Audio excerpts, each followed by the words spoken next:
And of course, I did forget exactly what here we go. I got it. Today, I got it. We are now officially live on Facebook and YouTube. And this gorgeous woman that's with me right now is the amazing Mary Jo Rennert. And her topic today is everybody's got a hungry heart. And I got to tell you, if anyone knows about hearts, it is she. She brings me smiles every time I'm with her. You do. I'm always happy. You are sweet. When I'm with you. See that? She tells me I'm sweet. It's wonderful. So anyway, she's an author, she's a speaker, she's a coach, and she's a powerful witness to a beautiful way to true happiness. Her books, her talks, her signature coaching program, and her retreats all lead towards that destination. Now, Mary Jo divorced after 44 years of marriage. She now makes it her mission to help other women heal their own journeys. She now makes it her mission in her book, which is called You Are Still Beloved When Your Long-Term Marriage Ends in Divorce. Based on her own experience, it's a valuable resource, by the way, for anyone trying to navigate the dark night of divorce. That's a good way to put it, the dark night of divorce. Yeah. The good news is there's always a morning. There's always a morning. Mary Jo is right. She is passionate. I'm still working here. Mary Jo is passionate about the divorce ministry and views it as a huge need throughout the world. Ladies and gentlemen, let's give a wild and enthusiastic, I can't even say it because I'm so excited, World Love Week welcome to, say that 3 times fast, to my dear friend, Mary Jo. Woohoo! Well, this is World Love Week, starting with Valentine's Day. And I don't want to take anything away from that. The world definitely needs love. But if you're one of the many people who've experienced divorce, wouldn't it be great if you could hear a message of love meant just for you? Wouldn't it be awesome to hear someone tell you how much you're loved and cherished? Wouldn't it be wonderful to receive that kind of love and affirmation every day? Would that feed your heart? If so, this message is for you. You know, Bruce Springsteen sang, "Everybody's got a hungry heart," and he was right. But he wasn't the first person to know that. Way back around the year 400, St. Augustine said, "The deepest desire of the human heart is to be seen and to see other people in the same way." Now think about that for a moment. Imagine if you could really be seen and loved for who you are, not what you do or what you have or how you look. Imagine if you could see other people and love them for who they are. Those are kind of scary thoughts, aren't they? After all, you might be thinking, if people knew the real me, they wouldn't like me. Or if they could see who I really am, they couldn't love me. My name is Mary Jo Rennert, and I believe you're one of a kind, created by a God who loves you beyond measure, regardless of what you've done or failed to do. A God who truly sees you and knows you inside and out. I believe you're meant to shine as a unique expression of God's love in the world. And I also believe there are no coincidences. If you're listening right now, you're meant to hear this message. Why am I so passionate about this? Because losing the marriage relationship that defined me for 44 years made me dig deep to discover who I really am. My mission is to help you understand your true value as the unique gift you are, so you can fill your hungry heart with what really satisfies, especially if you've been wounded by divorce.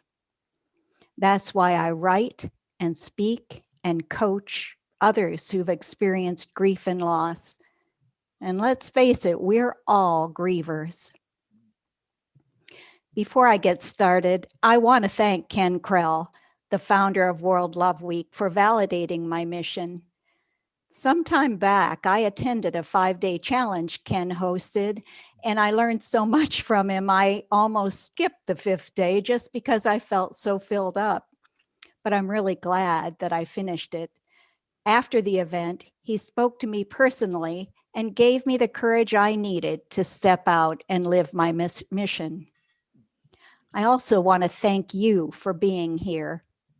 I'm sure you could be doing something else, but you've taken the time and chosen to listen. If you've been through a divorce or any other type of loss, I want you to know I think you're very brave, and I applaud you for taking part in this. What I'm going to share with you today will help you know you can survive tragedy, reclaim your joy, and satisfy your hungry, aching heart. Each of us has a story. We can listen to each other's stories and compare them to our own and consider ourselves better or worse off than someone else, but that's not always helpful. Every person, every relationship, every marriage, and every divorce is unique. Each of us grieves in our own way. We can't heal or soften our grief by comparing ourselves or our situation to others.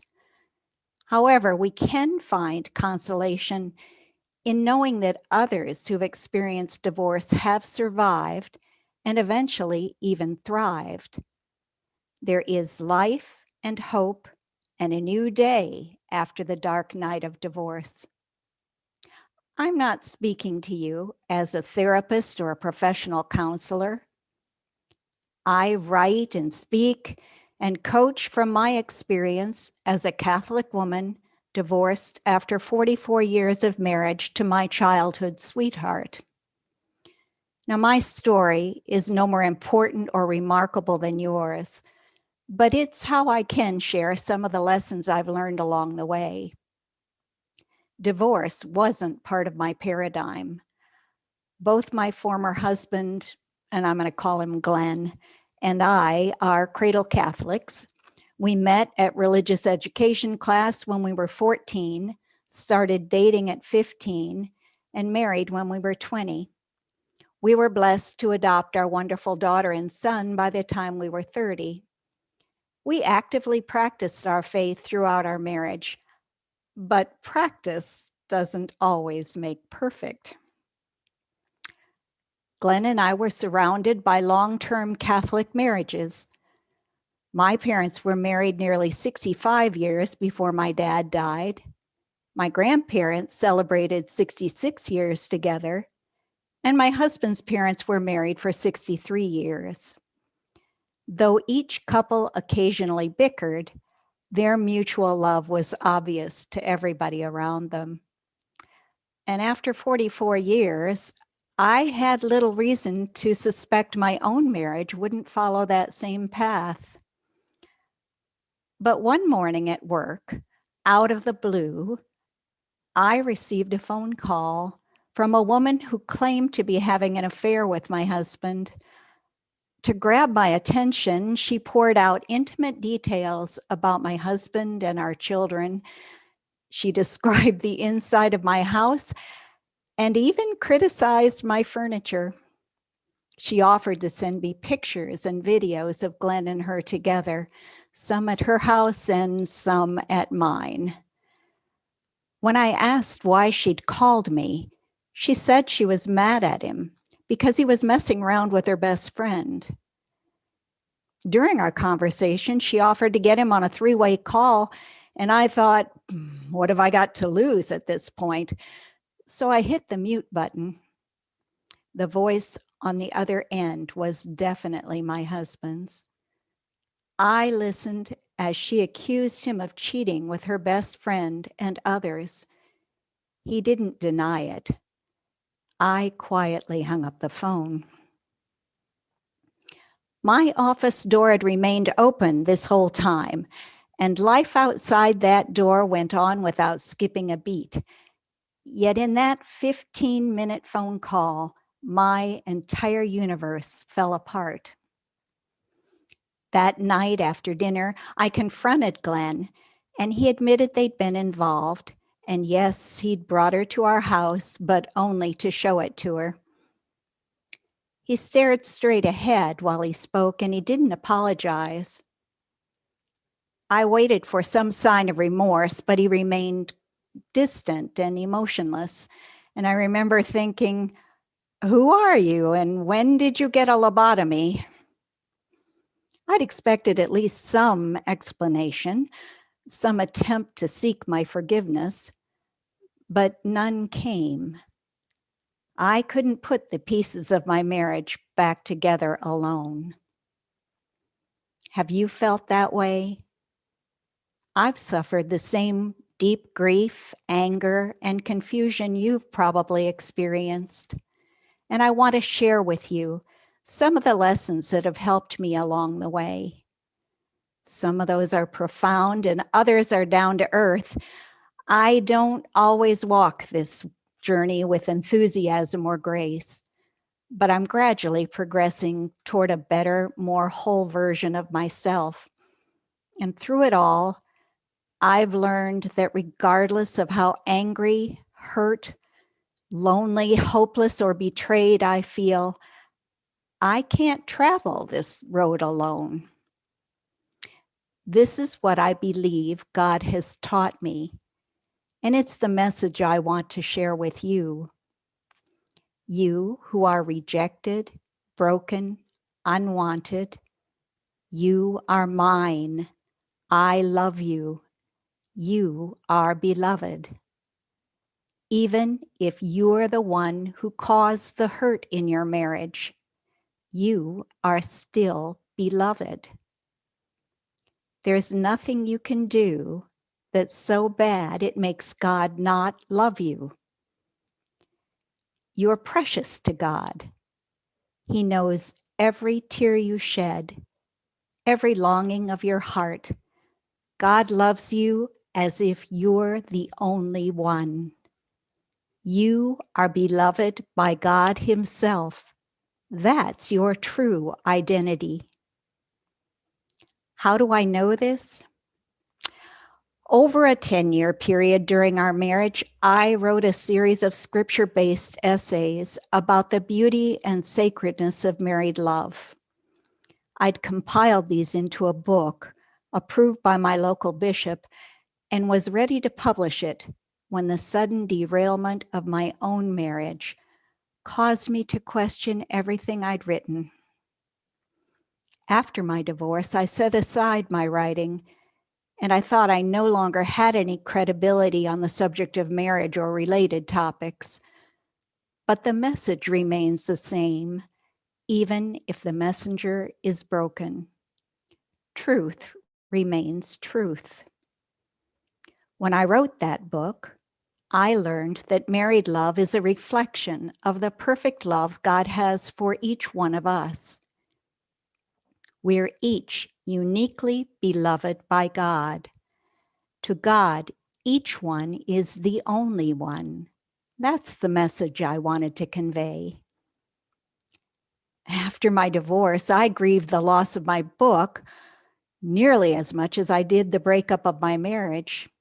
I'd spent years reading and writing about married love as a way to connect with God. Had that all been in vain? Where was God now? Had my relationship with Him changed? What did it look like now that my marriage had crumbled? I went back to the Bible, and this time I read through the lens of one betrayed by my earthly spouse. I found clear evidence that those of us who've experienced divorce haven't lost our relationship with God. In fact, God seems to speak comfort directly to us. I learned that God loves me unconditionally and without measure.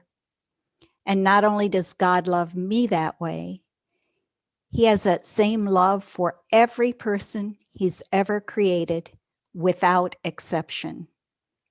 God, who is love, can't not love. That truth remains at the core of my relationship with God and my understanding of who I am in God's sight.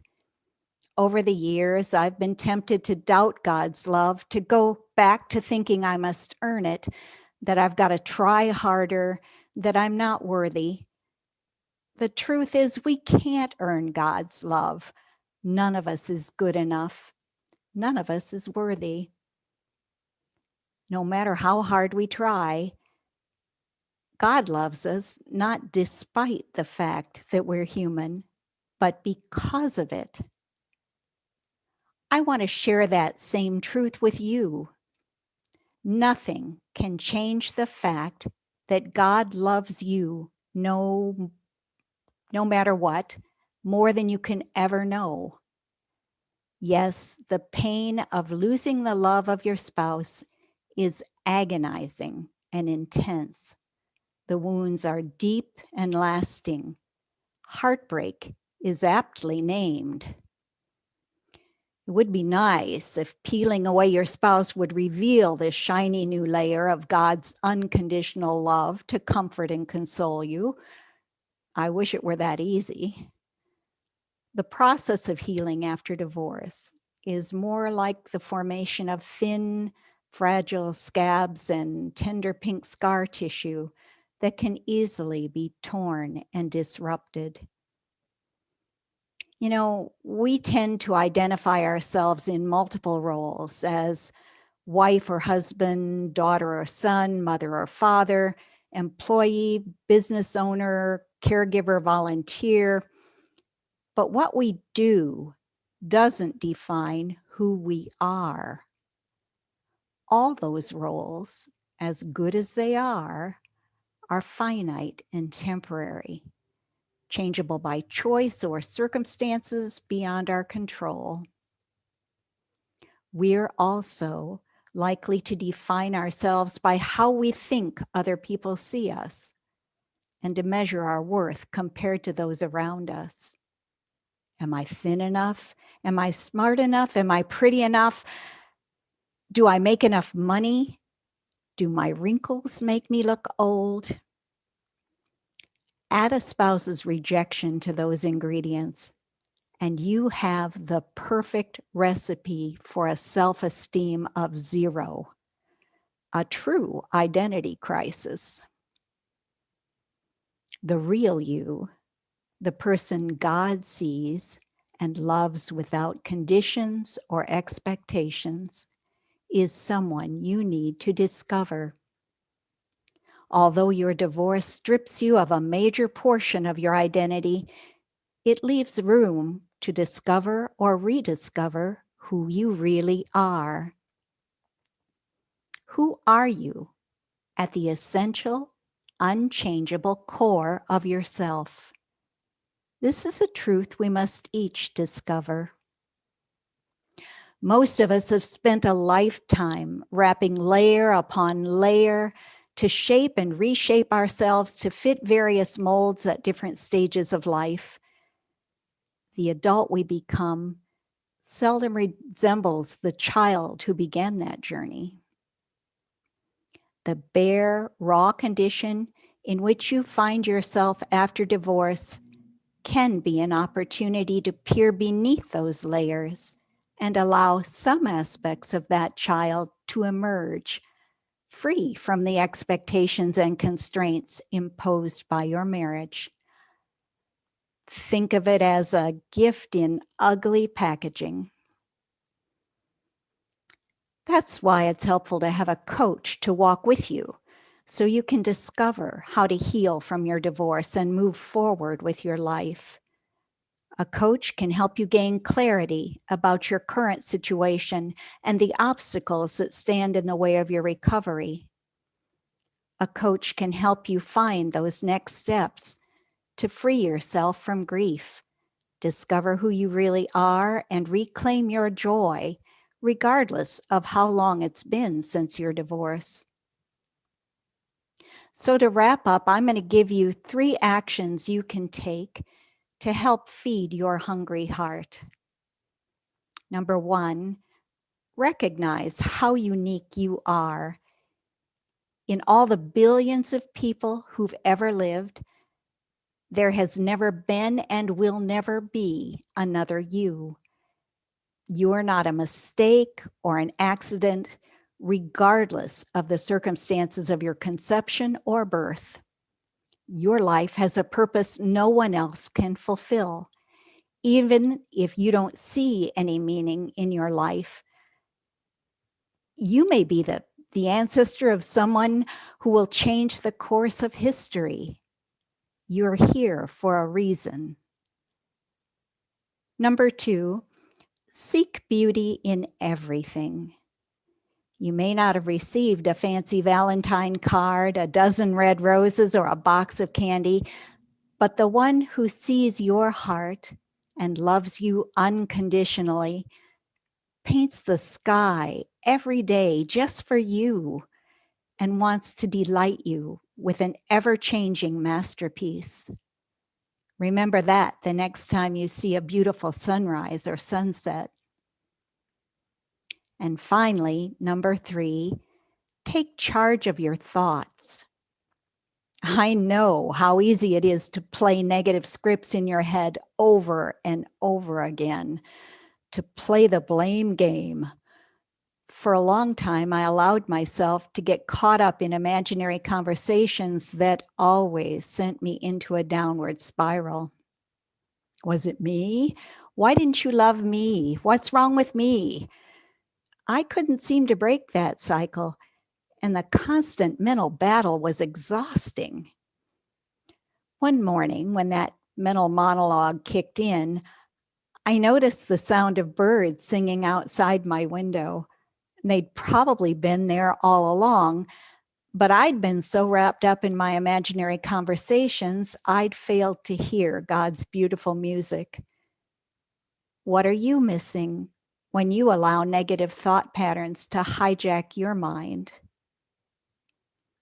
You can replace unhealthy and damaging thoughts with conscious thanks. Even if you don't feel grateful for anything, start by giving thanks for 3 basic things each day that make your life easier or more comfortable. Easy things like electricity, running water, a microwave. Make note of those things on your calendar or in a notebook, and expand your list as you notice more things you appreciate. The more you look for the good in your life, the less you'll focus on the negative. Those 3 actions, recognizing that your life has purpose and meaning, seeking beauty in the world around you, and consciously taking charge of your thoughts, can make a huge difference in your life beginning today. If you found this message helpful, I have a gift for you. On the dashboard, you'll find a link to download a chapter from my book, You Are Still Beloved.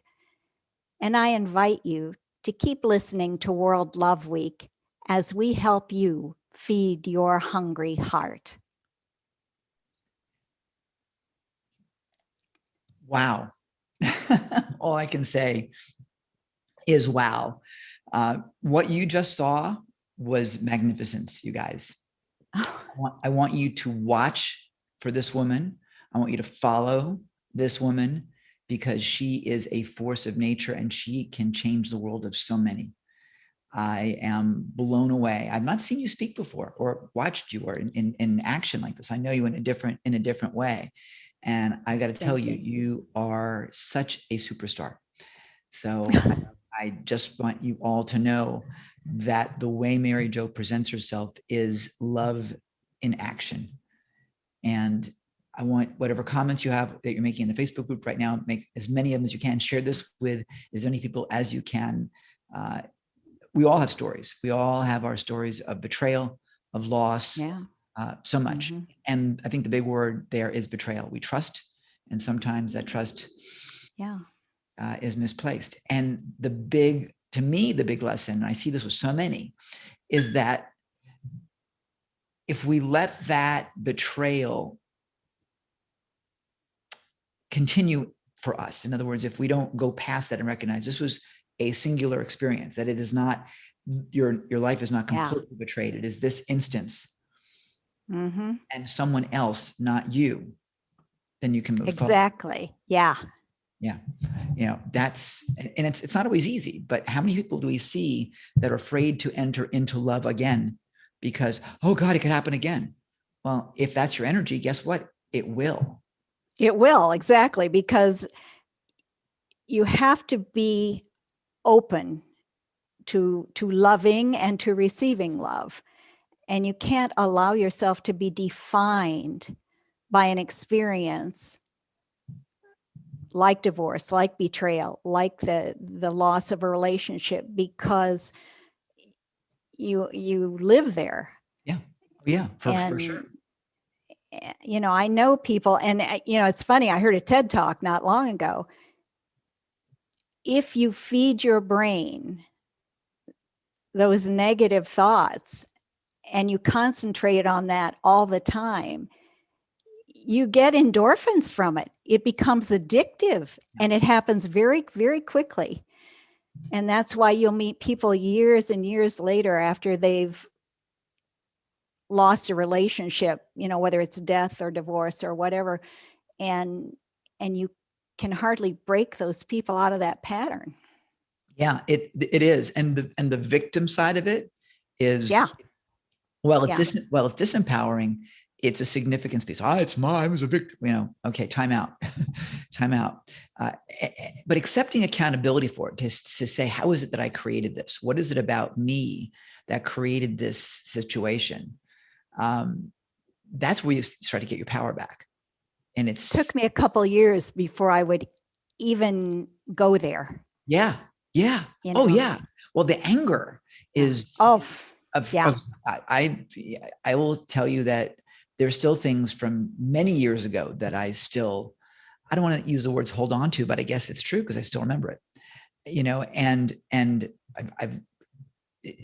so we do need to move past, just for ourselves, because the other party, and I don't know the other side of your situation, certainly, but those other folks, they've long forgotten you. They moved on. They're doing their own thing. They're just in their own space. So why are we still dragging that? There was an old Zen thing, and I've got to watch our time here. And I'm going to say this song, I'm going to repeat this story in probably the least eloquent way possible. But there was a Zen master that I needed help being carried across a stream or something. And, this person helped him across the stream. And then as they walk continuing, the guy said, gee, was something, and said, I don't know why you're still carrying me. You stopped carrying me when we got to dry land. Why are you still carrying me in your brain? Mm-hmm. And I'm saying it wrong, certainly, but that's the whole idea. So why are we holding on to all the negative stuff when these people were punishing ourselves for something that's not even your own fault? And that's the tragedy of it for so many of us. And we need to release that in whatever way. You've got great ways to do it. And being in gratitude is a fantastic way to manifest that, recognizing that every day is a blessing. There are people around that absolutely love you. And you, Mary Jo, in the groups that you're involved in, and you're in one of mine, is you're surrounded by love, and we adore you. Pam Heath says, another thing is drinking poison, hoping that the person drops. Yeah. Exactly. Yeah, because that forgiveness thing's a whole different, that's another chapter in my book. But I need to read that chapter. Because you allow that person to hold power over you. Yeah, exactly. You think you're controlling them by not forgiving, but if we don't forgive, that person still has control. Yeah, it's absolutely true. Absolutely true. Mary Jo, I adore you. Thank you so much for being here with us today. Pam Heath says, I want to be Mary Jo when I grow up. And I can totally see why. Thank you, Pam. We are blessed to have you with us. Thank you again so much for being here, and for being so accommodating to our schedules. And ladies and gentlemen, the incredible and rock star Mary Jo Grimling. And I probably did the Thank wrong you last very name. much. Here we go. Yes, Thank you. I love you. Stick around if you like. Otherwise, I'm going to introduce Okay. the amazing Pam Heath for another exciting adventure in the world of I'm going to get stuff done no matter what Ken tells me. So, so, ladies and gentlemen, I'm going to introduce Pam back to our famous room over here. Let me just quickly, actually, to make life easier for Janelle, I'm going to stop the recording and start a new one so he can edit more easily. So give me a second here to do this excitement. Now I'll hit the record button. And here we go. And let me officially bring on the amazing Pamela Heath, who is going to talk to us today about the power of yes, one of my favorite words in the world. Pam, if you don't know her already, is a certified life coach and a business strategist. She's been a popular podcast host and has led extraordinary podcast workshops for over 27 years. Listen, if you're looking to transform your life, expand your capacity for new possibilities, and just make life happen, Pam is your go-to guru for more power, passion, and fun. Ladies and gentlemen, boys and girls, humans of all persuasions, locations, and derivations, the amazing, the incredible Ms. Pamela Heath. Hey, Pam. Hey, how's it going? That's a great intro. Woohoo. Well, I had my apparently today's Pancakes Day in the UK, so I had my pancakes in celebration, and here we are together. Oh, that's great. I love pancakes. I really do. So I'm Pam Heath, and I am the Yes Coach. And I am the Yes Coach because I live in the world of yes. And my intention when I talk to people about the power of yes is to give you access to this world that I live in that's extraordinary. And inside the energy of yes, I say that anything is possible. And over the years, I've always been this, optimistic, powerful, positive thinker all my life. But I started to distinguish that it has a very unique kind of flavor to it. And I distinguished it as yes coaching. And that evolved into the science of yes.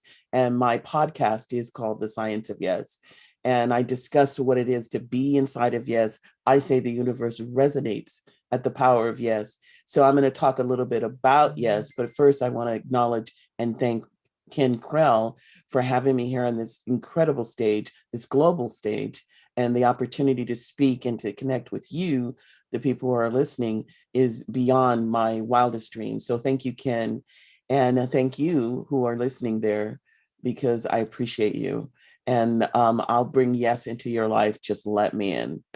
So just a little bit about me and my credentials. I'm a single mother and I live in Southern California.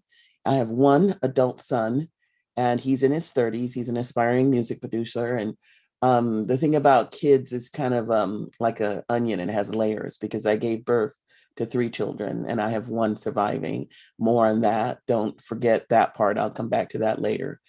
So what I do is I am a yes coach. And right now, some of you are full of questions about me saying this whole thing about yes coaching. And that's what this talk is all about. So I promise you, I'll answer that for you. But first, I'm just establishing who I am and why I have the nerve to come and tell you to say yes. I have a very interesting background. I did go to college, but I didn't pursue a career in what I studied in college. So what I studied, I went to USC, the University of Southern California, and I studied broadcast journalism. My intention when I was in my 20s was to be a newscaster. And it's really interesting because by the time I got done and I interned at radio stations and TV stations, and on one particular show in particular, I learned that broadcast news is boring. I really did not like that whole industry, that whole world. To me, it reminded me of that Don Henley song. You can Google the lyrics, but it's called Dirty Laundry, and it's all about the world of media. And it really is just like that song. Kick them when you're up, kick them when you're down, kick them when you're up, kick them all around. That is not me. I'm all about fun and passion. I'm heart-centered. That place was not the place for me. So even though I went to college for 4.5 years, I studied broadcast journalism. What I ended up doing was I ended up in the legal field as a legal administrator, and then as operations manager, and finally as an HR expert. So that's kind of like very, very diverse. But over the years, I actually learned to leverage that expertise into a powerful way of interacting with people and empowering them in what they want. Because I'm a yes, I say yes to anything. So you tell me something impossible, improbable, whatever it is that you see possible for yourself, I say yes. And that is just who I am. So I say that if you take on yes energy, you expand your capacity to have anything you're willing to say yes to. And I mean it. I mean, whatever dream, whatever vision, whatever it is you want in life, it's not just about positive thinking. It's more like positive being. It's a mindset. It's coming from an attitude that whatever it is that you see as possible, you can have it. It's a done deal. It's coming. So the secret to this is a very simple way to live your life, that you are already up to certain things in life. When you add yes energy to what you're already up to, it becomes available so much quicker, so much more powerful. You have more fun. And inside the science of yes, everything you're willing to say yes to is yours, like no matter what. Done deal, drop the mic, you got it. And how would you like to have life like that? Because I'm making a big assumption here, talking to you, talking to anyone that is listening to me right now. I'm assuming you want that you want more smiles, more joys, more happiness, that you want your life the way you dream it should be, the way you envision it, fantasize it. And I'm not talking about silly Billy stuff. Like, you fantasize that you and Angelina Jolie are having a vacation in Tahiti or something. I mean, really, like, no kidding. Whoever is with those people that you fantasized about being with that person. Trust me, you can have anything you want that you're willing to work to get. Because that's the thing. People don't just drop into your living room like Navy SEALs. If you want to meet somebody, you got to get out there in the world to find them, because that's where they are. They're not hiding in your trash can. They're out there in the world, and you have to get out there. You have to take actions, and you have to set yourself up to win by taking positive actions inside your positive yes visions. So the science of yes. Why do I call my process a science? Okay, in order to answer that question, I'm going to give you the dictionary definition of the word science. So check this out. I'm going to read to you the actual definition of the word science, and it is the intellectual and practical activity encompassing the systematic study of the structure and behavior of the physical and natural world through observation and experiment. I know that was a mouthful. And don't worry, there's not going to be a test later. I'm going to read it again because there's a couple of things in there I want you to take note of, which is why I call my process a science. The intellectual and practical activity encompassing the systematic study of the structure and behavior of the physical and natural world through observation and experiment. That's science. There is an energy in the universe that I call yes. And inside of that yes energy, you and I take on our lives with observation and experiment in the natural world, using that energy to fulfill and forward what we want to have happen in our lives. That's why I call it a science. And I know it's a lot to take in, but when you learn that by simply being a yes in life to whatever it is you see, whatever you think is possible, when you come at it with the energy of yes, you get it no matter what. I'm here to tell you, I've done it. That's why I wrote my book. I wrote a book called Say Yes, 7 Steps to the Life of Your Dreams. And I break down your life in 7 categories. And I teach you how to apply the energy of yes to each one of those categories. And no matter what you think, no matter what the naysayers in your life may tell you, you can have those things if you're willing to, 1, say you want them with boldness, with power, and with passion. I want this. And then take the actions that are correlate with you having that thing. Like, there's no kidding, you're going to have it. It's a done deal. Okay, so now that we distinguish why I call it a science, what exactly is yes coaching? Okay, so I'm going to give you an analogy from a movie, and I do that a lot. You'll notice that I tend to use music and movies to illustrate what I'm talking about. I'm just that kind of gal. I'm going to talk about a movie that was a Disney animated film. The movie is called Aladdin. And I'm talking about the animated version of Aladdin because I know there's a live action version that's out right now. It stars Will Smith, and I think that's great. But there is no genie on this planet that is not Robin Williams as the voice of the genie. And when Aladdin first goes into the cave and finds the lamp, rubs it, and here comes the genie in the voice of Robin Williams offering Aladdin 3 wishes. Well, Aladdin was confused, like, 3 wishes? What do you mean 3 wishes? I mean, I don't, what? And so the genie explains it to him, what it is that he can expect from him. The name of the song is You Ain't Never Had a Friend Like Me. And I'm not going to sing the song, so don't get excited. But I am going to read you some of the lyrics because those lyrics emphasize what I say the energy of yes is. So the words to the song are important. If you want to, you can take notes. But here's the song, You Ain't Never Had a Friend Like Me. And then I'm going to distinguish for you why I say this song illustrates what the universe has in store for you. So you've got some power in your corner now, some heavy ammunition in your camp. You've got some punch, pizzazz, Yahoo, and how. See, all you got to do is rub that lamp. And I'll say, Mr. Aladdin, sir, what will your pleasure be? Let me take your order, jot it down. You ain't never had a friend like me.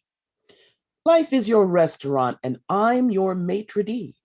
Come on, whisper what it is you want. You ain't never had a friend like me. Yes, sir, we pride ourselves on service. You're the boss, the king, the shah. Say what you wish. It's yours, true dish. How about a little more baklava? Have some from column A. Have all from column B. I'm in the mood to help you do. You ain't never had a friend like me. Now, isn't that wonderful? Like if you had someone saying that to you right now, you ain't never had a friend like me because you have never had somebody who will give you anything you ask for. Well, guess what? That's the energy of yes. The universe is your maitre d', and you're in its restaurant. What do you want? What do you want? Just ask for it. It's yours. And that's the promise. The promise is all you have to do is ask for it. So what is it that you want in your life? A new car, a new romantic relationship, a new career, or maybe not something new. Maybe you want to take something that you already have and bring a new level of expertise to it, or a new level of experience or intensity or impact or empowerment. All of that is available to you if you relate to the universe, or one could say spiritually, whatever it is for you. For me, it's God. But if you take on that God is your father, or the universe is your, higher power, and wants you to have what you want in life, and that all it's waiting for you to do is ask, then for me, my process is say yes. Say yes, and you can have it. Now, some of you out there who are listening to me talk right now, you're recognizing some little version of what I'm saying inside of the secret, the law of attraction. And you'll be absolutely dead on. I am a practitioner of and a master manifester from the law of attraction. And I want to talk a little bit about the law of attraction because there's one little piece of it that most people don't get, which is why they can't manifest at the level that I do. And there's one little piece that once you add it, makes the world your oyster, makes you available to take on anything you want in life. And here's the thing, the law of attraction is the belief that by focusing on positive or negative thoughts, a person brings positive or negative experiences into their life.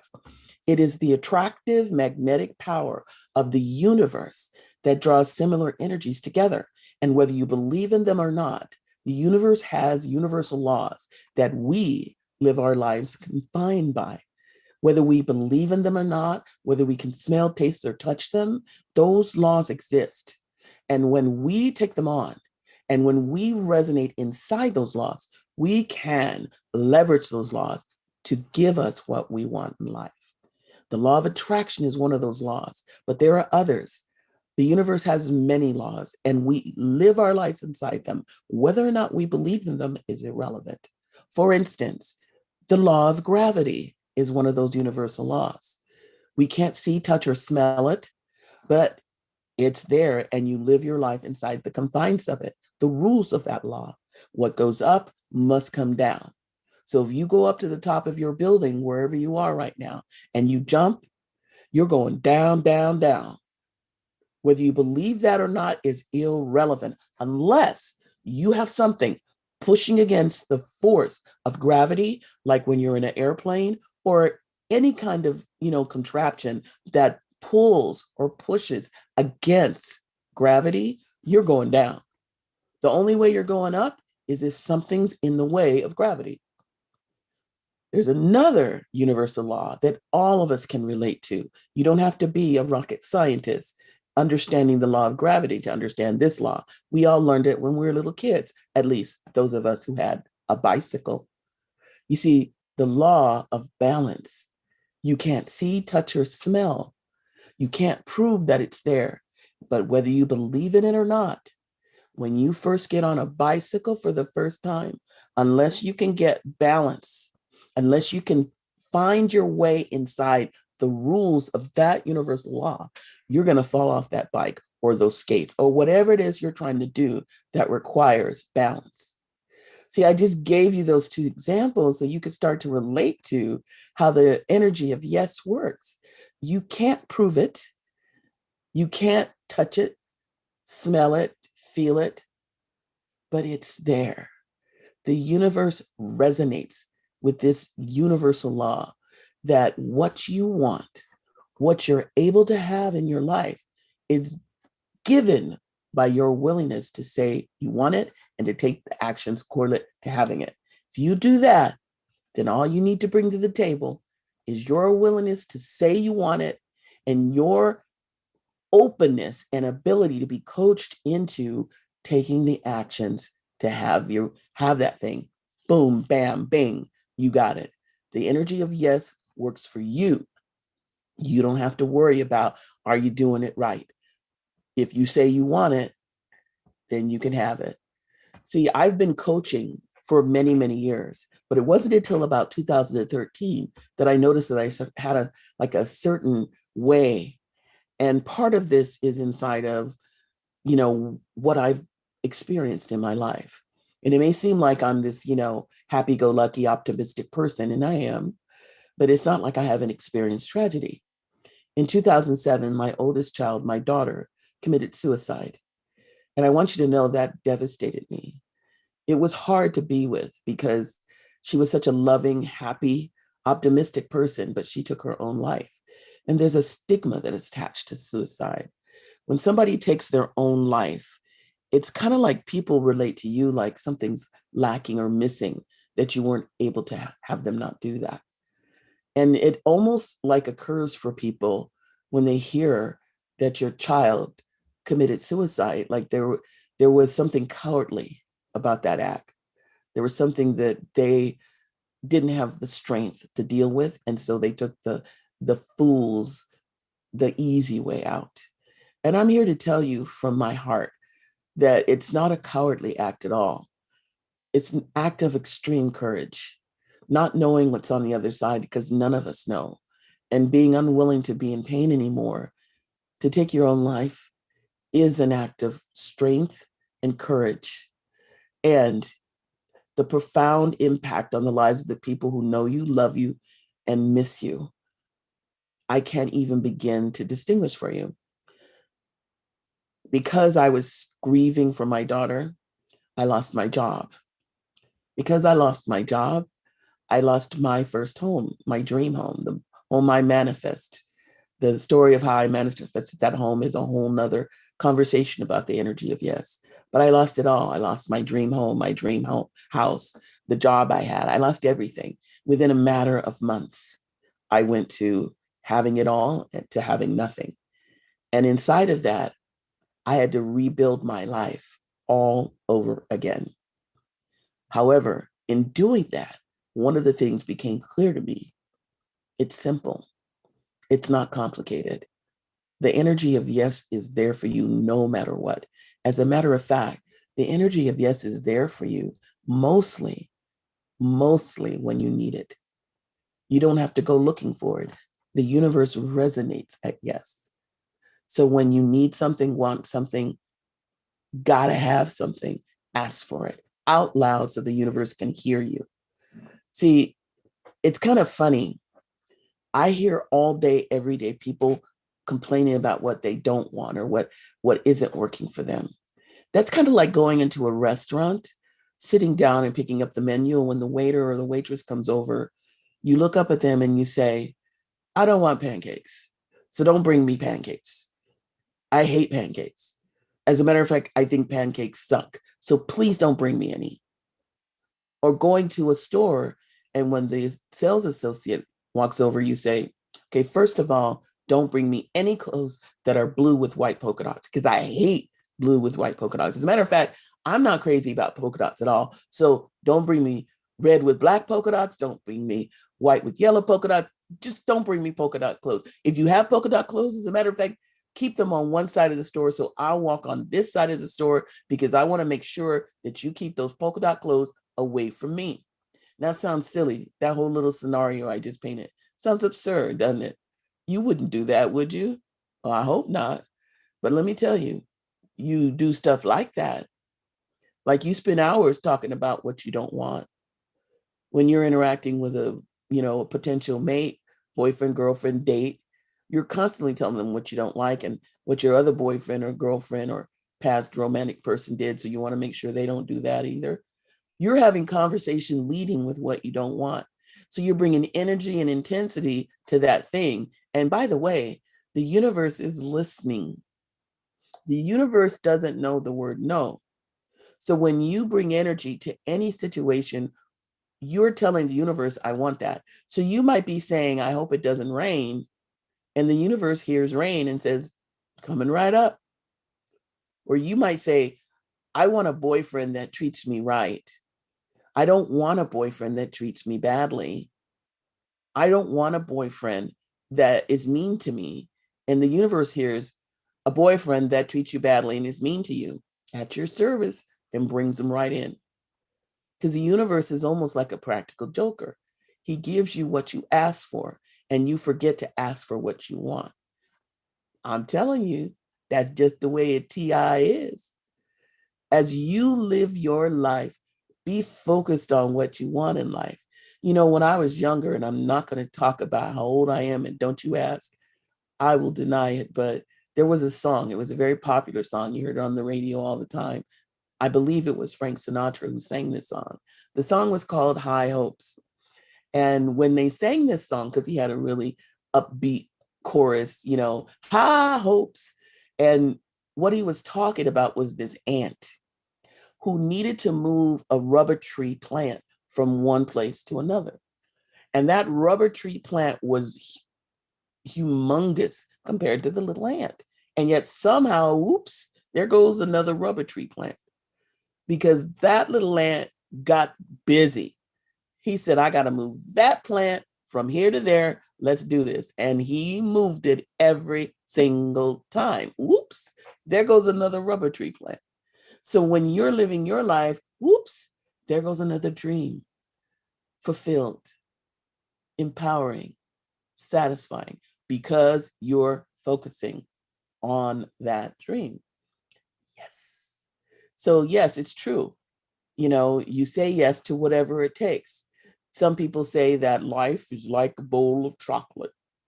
I say life is like a baseball game. Life is the pitcher. They're the ones throwing the ball at you. You're the person who's at bat. You're the player who's just swinging away with your bat, trying to hit those balls. Now, here's the secret to living your life inside of the energy of yes. You have absolutely nothing to say about the way the ball is pitched to you, how it comes, spitball, slow ball, fastball. You got nothing to do with that. It comes how it comes. But you have everything to say about how you react to the balls when they come at you. You get to say whether you're going to be inside high hopes and take them on, or whether you're going to let them beat you down until there is no more game. You're not at bat anymore. Out the door you go, because you can't handle it, because you've decided that life is too rough, life is too sad, and who you're being in life is, no, I can't do that. I can't have that. Why? I'm too old, I'm too young, I'm too fat, I'm too skinny, I'm too tall, I'm too short. Fill in the blank. There's always a conversation that's readily available to you because you think you can't have. And I'm telling you, you can have anything you want. So it's not too late. No matter how old you are, you can still live your life inside of Yes Energy, and I can help. I am a life coach, but I'm also a business strategist. I help people be their own boss. You check on the dashboard, one of the gifts that I bring is an ebook that I wrote called The Yes Blueprint, Leverage Your Business to Win. So if you have a business and you're an entrepreneur who needs support and want to level your business to the next level, then come to me. Take that book, it's free of charge, and it'll help you to market your business in a way you never have before. And I'm also offering a consultation call where I'll go over every step in that book with you so that you can apply it to your specific business, customize. And I do that inside of the whole concept of Love Week. And I ask you to take that on. I want you to have it all. I intend for you to take on the science of yes, to inquire into what you aren't already receiving so that you're open to receive anything you want. Say yes to life. Say yes. Thank you. I always say yes to you, Pam. I know better than to say anything but yes. You are totally amazing. Mary Jo says that you are powerful. That is, and she did it in all caps. So I guess that means she's right. And she is. You're pretty amazing. And I've been humming High Hopes ever since you mentioned it the other day, which does not date me whatsoever, young lady.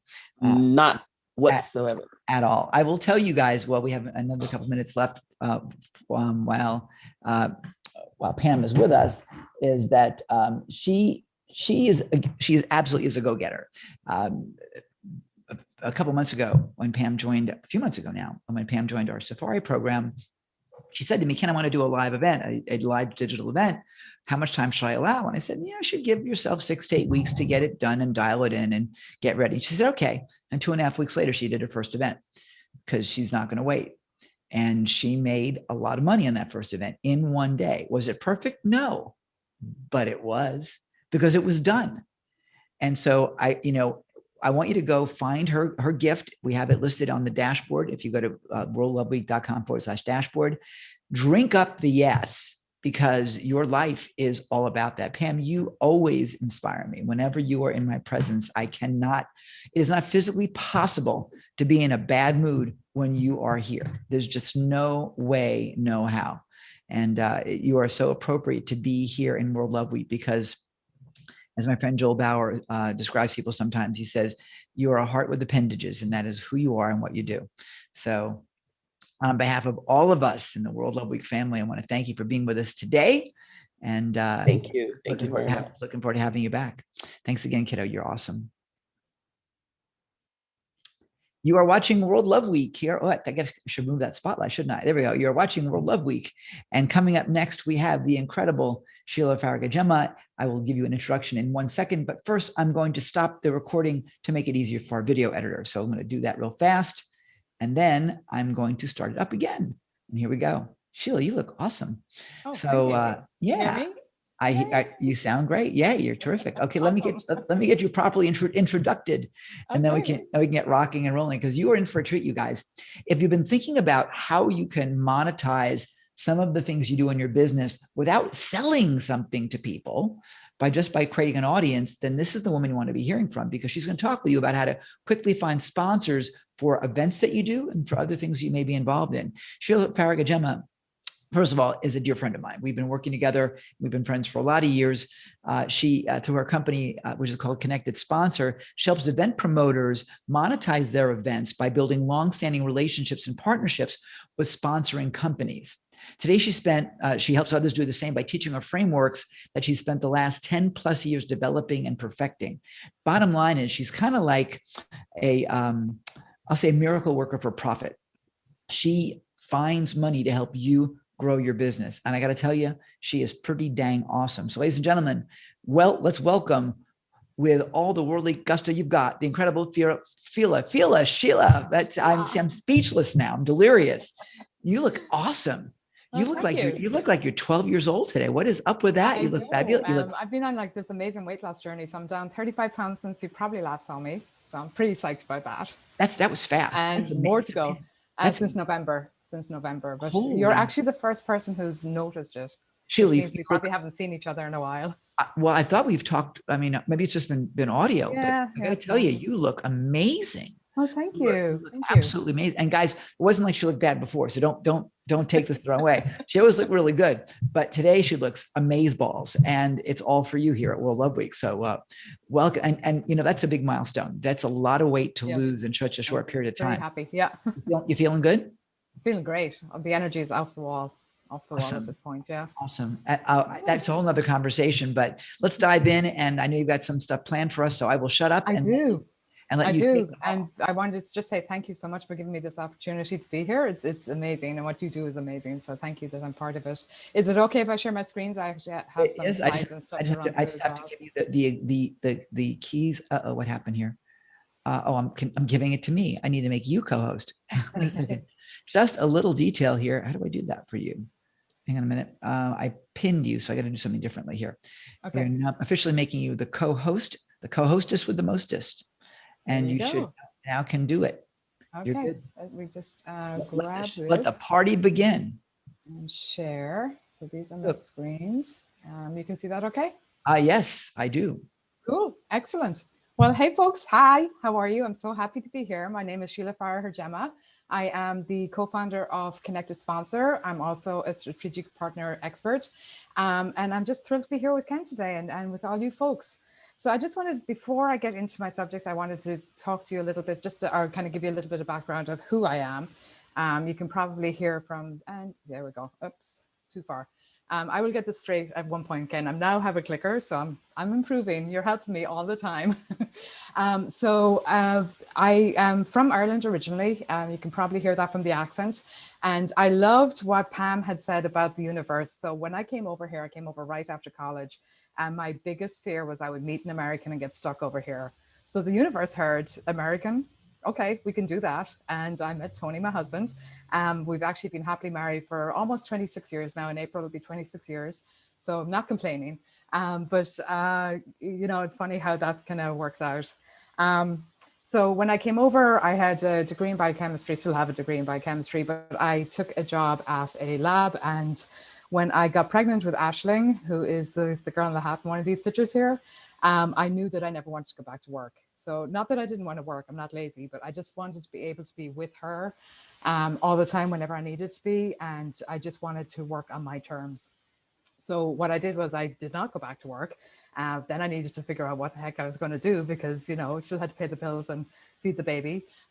So I actually started a business remanufacturing toner cartridges. So just a very oddball business. It was 1996. There was nobody really doing that. And it worked out to be a really great business for me. It allowed me to, see my goals of staying home with her when I needed to be. There were times I brought her with me when I was doing deliveries. We expanded out to doing laser printer repair, all that kind of stuff. But it was really a ton of fun. But part of that journey was I joined BNI, which is a really good networking group where you can pass referrals to each other. And I met a gentleman that Ken knows well, Jeremy Shapiro. So at the time, Jeremy had an IT company, I had my toner company, so like it was a perfect match. But our real interest was real estate. So we met one day in a Starbucks and started talking. And he's like, "Did you ever read that Rich Dad Poor Dad book?" And I was like, "Oh yeah, I love it." And he's like, "Yeah." He says, "Do you see the thing in the back of the $200 game board?" He's like, "What kind of idiot would I pay that much money for that?" And I'm like, "That would be me. I did that." But it just turns out to be a really great relationship with him. What we did do was we started to do a coaching course with Robert Allen. So this is back in like 2001, 2002, early 2000s.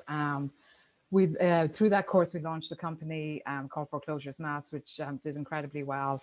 But the thing with Robert Allen is one of the things that he said, and I'm pretty sure that most people may not have even heard this, but he said, you want to find somebody who's brilliant, but doesn't know how to market themselves, and you want to market for them. And that's basically been my entire career since then. I'm just really good at seeing the connections with people. It's almost like I can see this imaginary line going from person to person. I'm really good at seeing, the kind of joint ventures they can have, or the kind of partnerships they can have that they maybe not necessarily see themselves. So that's kind of how I got to here.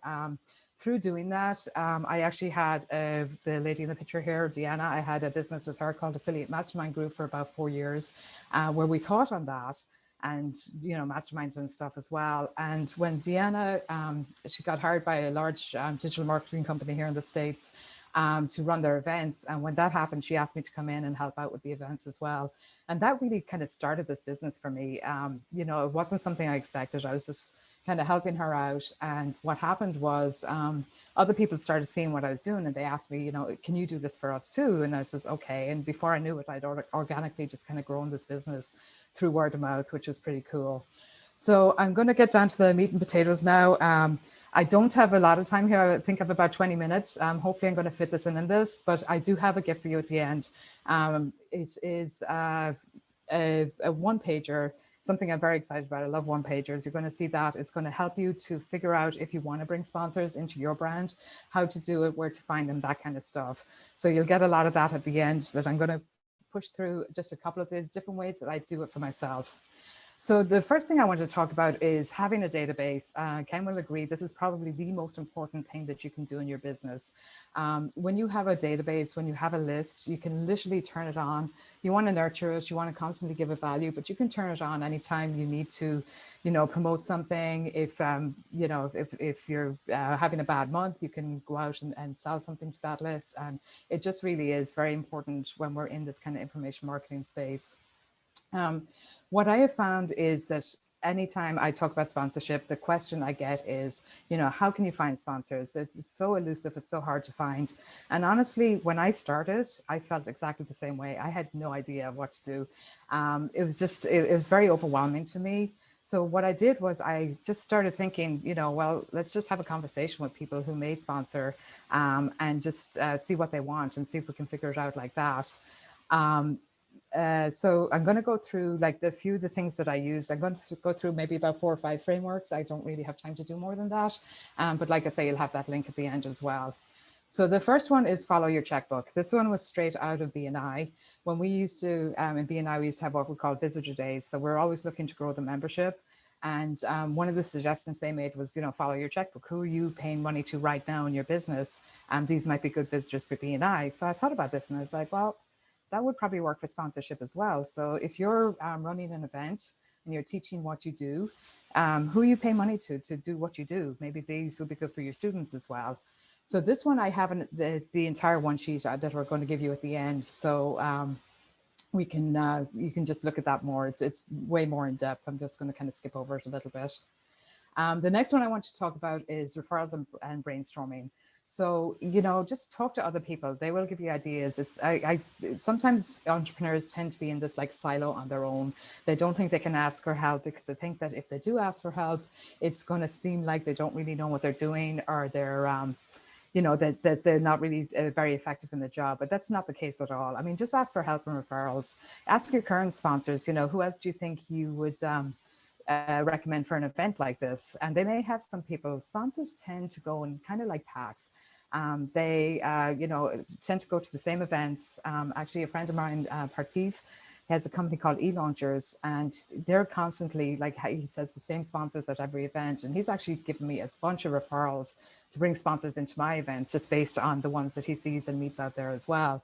You know, you can imagine the friendships form, and they're like going out for dinner at night and stuff like that. So it's, you know, a really good way to kind of figure that out as well. You also want to just brainstorm with other services. So, you know, with what you're selling to somebody, what's another good thing to have in there? So sometimes like a service will do a certain part of it, but then they partner with another company to do another piece of whatever needs to be done. So that's another great way to kind of brainstorm and think about what it is that you're looking, you know, to bring in other sponsors. And then the last piece of that is network with other event planners and sponsor salespeople. I mean, they will always help you, you know, with suggestions and ideas. And honestly, like when they do that, I'm more than happy to give them a split of the commission, because, you know, this is someone I wouldn't necessarily have brought in if I hadn't gotten the referral from somebody else. The next one I wanted to talk about is other events. And this is kind of how I started off. The whole checkbook thing, I figured it out later. But when I started out, I started with Traffic and Conversion, which is that event that Deanna runs. And I just thought to myself, well, what are other events that are like Traffic and Conversion? And who's sponsoring those events? Maybe they'd like to sponsor this event as well. So I started looking around for like similar events in the industry. So if you're not in digital marketing, these other events won't make much sense to you, but TNC is very similar to Icon, which is very similar to Archangel, which is similar to Box Out Marketing, HubDoc, MGA Live, GKIC, whole bunch of these other events. So what I started to do was I started looking at who was sponsoring those events and reaching out to them and building that database and saying, you know, what is it about an event that makes sense to you? Would this one kind of make sense to you as well? And brought people in that way. Also look for events that aren't exactly the same, but have a similar audience. So now you're looking at the demographic of the audience that's going to be at your event. So for the event that I was doing at the time, TNC, the demographic was entrepreneurs who were into online marketing and marketing in general. So I started looking for more of those type of entrepreneurs. So, you know, the events I mentioned earlier, similar events to those might be FinCon or Podfest. Not exactly the same event, but you know, the same vendors at those events would probably do well at our events as well. Then the other piece of it as well that you want to do is you want to just Google events plus niche, or niche. I never know which is right, and that one, niche or niche, to see. So you'll find some events that you aren't thinking of, and all the times these events will have a website. They'll have their sponsors listed. Oftentimes you can click on the logo of the sponsor and get into their website and get some contact information and kind of start your search there. So another great way to do it.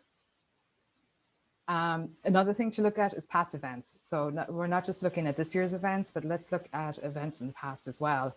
And let's look at sponsors that maybe used to sponsor an event but don't anymore. It's a great way to just kind of figure out what went wrong. If there's like, it may just not be their business model anymore, but it may be something that went wrong in the past, and you might be able to be the hero and bring them back in and make that right for them. I know with TNC, when we started there, it was the years prior, they had some sponsors, they didn't have anyone in charge of it. And you know the old saying, if everyone's in charge of it, nobody's in charge of it. So it gave us a great opportunity to reach out to some of these people, bring them back into the event for free, make sure that we just like really took care of them. And then at the end of that, everything was just great again, and they kept coming year after year. And then the last one I have is look at where else they're paying for advertising. So, you know, if there's podcasts in the subject matter that you're dealing with, you know, do they have sponsors on their podcast?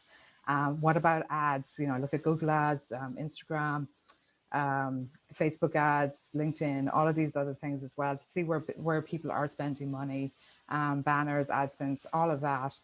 So you can really kind of get a good feel for what's out there and what's available. And then I think that is it. I just wanted to, again, show you that one pager that I have. You can go to connectedsponsors.com/finding sponsors. It's free. It's I got about a 10-minute video in there that goes through the whole following your checkbook. And then there's a great worksheet that is editable that you can go in and edit things, make your list. You can save it on one pager for free. It's just like, it's a really cool tool. I love it. So Ken, that is what I have. not sure if you have any questions or anything, or. Well, we have plenty of time to play. We have 15 Yeah, minutes, excellent. 15 minutes to play. I gave you 30 and you got concise. Oh, you told me 20. Well, you're still took And I only spoke 15. fast. No, it's fine. Yeah. You did. Yeah. We're going to dance for a little bit. So first of all, the special free gift that Sheila has is in the dashboard. So you'll go to, you can either go to the link that she has there, or you can go to worldloveweek.com/dashboard and you will find it there to make life easy for you. We have everything there for you on the dashboard. Organized. You're awesome. Well, we do our best. And additionally, if you would like a recording of this and you want to consider joining us for our VIP All Access Pass, which is also available on the dashboard, you'll see an upgrade to VIP button there.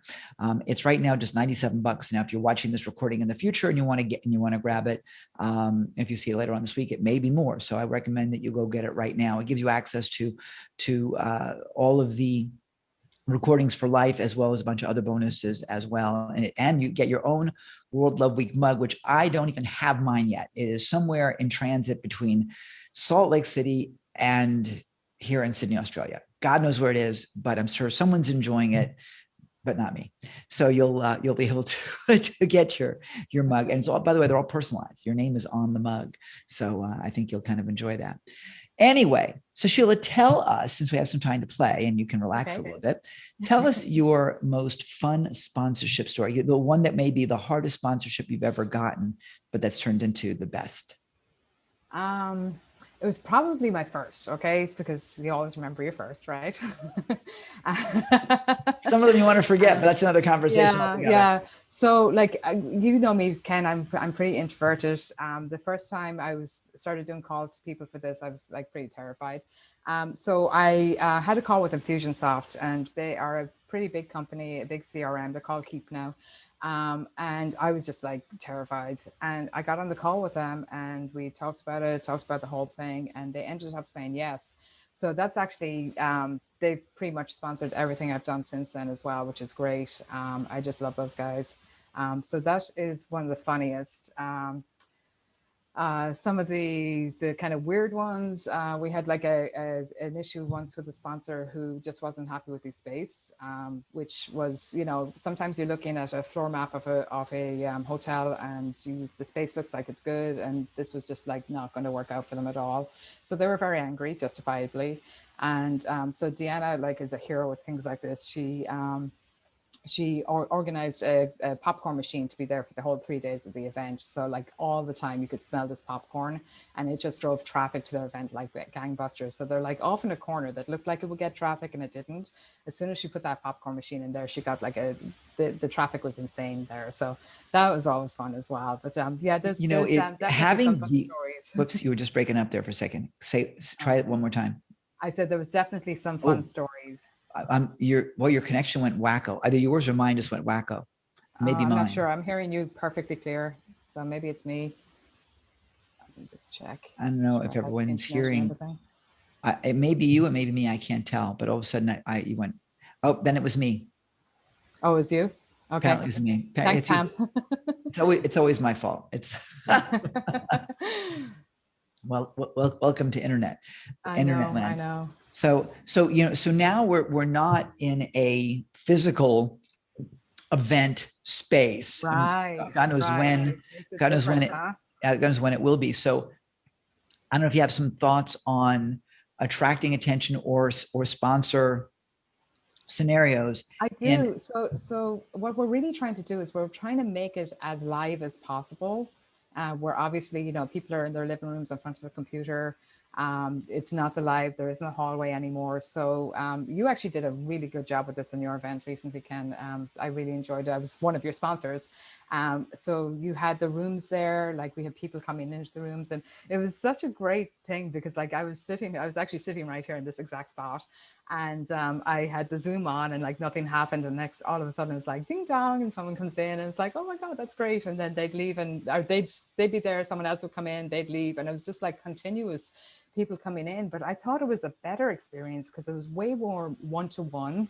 It wasn't like people just kind of going by in the hallway and dropping in for a second. Like it was more actual conversation. So I thought that was great. So the whole thing of, you know, creating those experiences for people, creating whatchamacallit, sorry, I'm just worried about my computer here. Looks like it's fine. Creating those appointments for people as well is just a really great way to do it. And yeah, you just want to make it as live as possible, have them interacting as much as possible. You know, it's still the same scenario. Like what you're looking for with your sponsors is you're looking to have, like, you're teaching people something in the room, whether the room is the Zoom room or the actual ballroom, and you're looking for them to walk out and have every single resource they need to be successful. So that's like the ideal sponsorship, and everyone's winning in that. It sounds cliche, but everyone's winning. So you know, your students are getting the resources they need, your sponsors are getting loads of leads, and then you as the event promoter is getting money to make the event even better and adding more to it. So what's better than that, right? Yeah, it's true. And thank you for your feedback on what we did during our Pride event. Oh, it was amazing.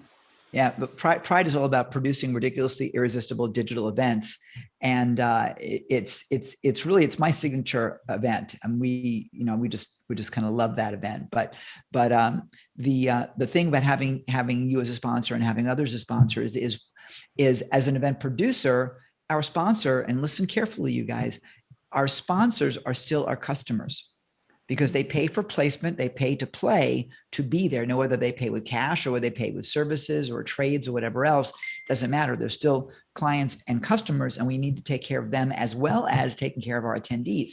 So you've got to be sure that you really do care for them and ensure that they get the best experience. Sheila makes a good point about education and so on. If you're going to do a event, and I've been both a sponsor, AKA exhibitor, as well as a producer, and you really got to watch the way you show up.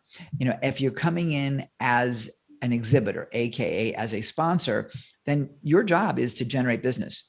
You're investing money to be there, whether it be physically or digitally, and you need to have a return on your investment, on your time, on your energy, on your effort, on your travel, on all the resources you need to bring to that event. Now, the good news is digitally, you don't have to go bring in the big TVs and all the other stuff. You know, you don't have to be handing out little squeeze balls or whatever. I will tell you, I do miss all the free T-shirts. I got to say, I've had some really great T-shirts from events lately. Some of the blockchain events have had really great creative T-shirts, and I'm bummed I haven't had any in over a year. But they were, to me, my experience is most of that stuff's a waste. And the reason I say that is because I will grab a T-shirt and I'm gone. And there may be 10 or 12 other people or 3 people or whatever at that booth, and no one's got to talk to me. And typically I don't want to, I can be, as much as people don't believe this, an introvert as well. And I don't want to talk to you unless I know it's something specific to my needs. I don't want to feel like I'm being sold. I don't want to be pushed. And that's my sense of it. It just doesn't feel good to me. So I grab my stuff and I will follow up with you later if I'm interested. Now, of course, the reality of following up later is how many people really do. Right. So in the digital arena, they come into your chat room, they come into your breakout session within Zoom, for example. We have breakout rooms specific for each sponsor. It's much less confrontational. It's much easier and much less intimidating to be in that room and have a conversation with someone that's really giving you value, not selling you. Because at least within our events, our sponsors, in order to keep the integrity of our event together, are not allowed to sell. They're there to teach, educate, lead, generate, build some rapport, and then follow up after. And it eliminates all of the creepy. And that is actually the best way to sell, Ken. Like any salesperson will tell you, if you can build value, your sale is made. You don't even have to, go for the close and ask for the 5 no's or any of that, like stuff that you learn. But the other thing I wanted to say about sponsors as well is, like, they are your customer. I totally agree. But they become your partner and your friend. There's sponsors that go to events year after year after year, and they wouldn't just not go. I actually interviewed Dave Woodward a couple of days ago and he was talking about TNC. He's like, we don't even care about the ROI there anymore. We go there because it's a great event and because we get to just meet with That's funny. Meet with the, is that really going out to everyone? That's very distracting again. No, that's just between us. It's just, just between us. To everyone. So I just said something in our private little chat. Those of us that are here are on deck and our previous participants, and Sheila just lost it. So yeah. But anyway, my point is that these are great strategic partnerships. So you want to look after them and not send them awful messages on chat. So now we do know that, by the way, when we do events, part of my new goal is to crack Sheila up whenever she speaks. And that is now all part of my agenda whenever. I love it. I love it. Michelle, that will help me with my nerves, because I'm always terribly nervous. You know that. Yeah. So Michelle's up next in a few minutes, and I'm obviously gonna have to do the same to her, and so I can crack her up also. So Pam got lucky, but I wouldn't be able to phase Pam. No, she would not. She'd be like, whatever. But yeah, so now I know I got you. It's great. I'm gonna crack you up. Appreciate that. I'm sure. Well, that's the best way to get you out of feeling nervous or anything else, and just dance with it.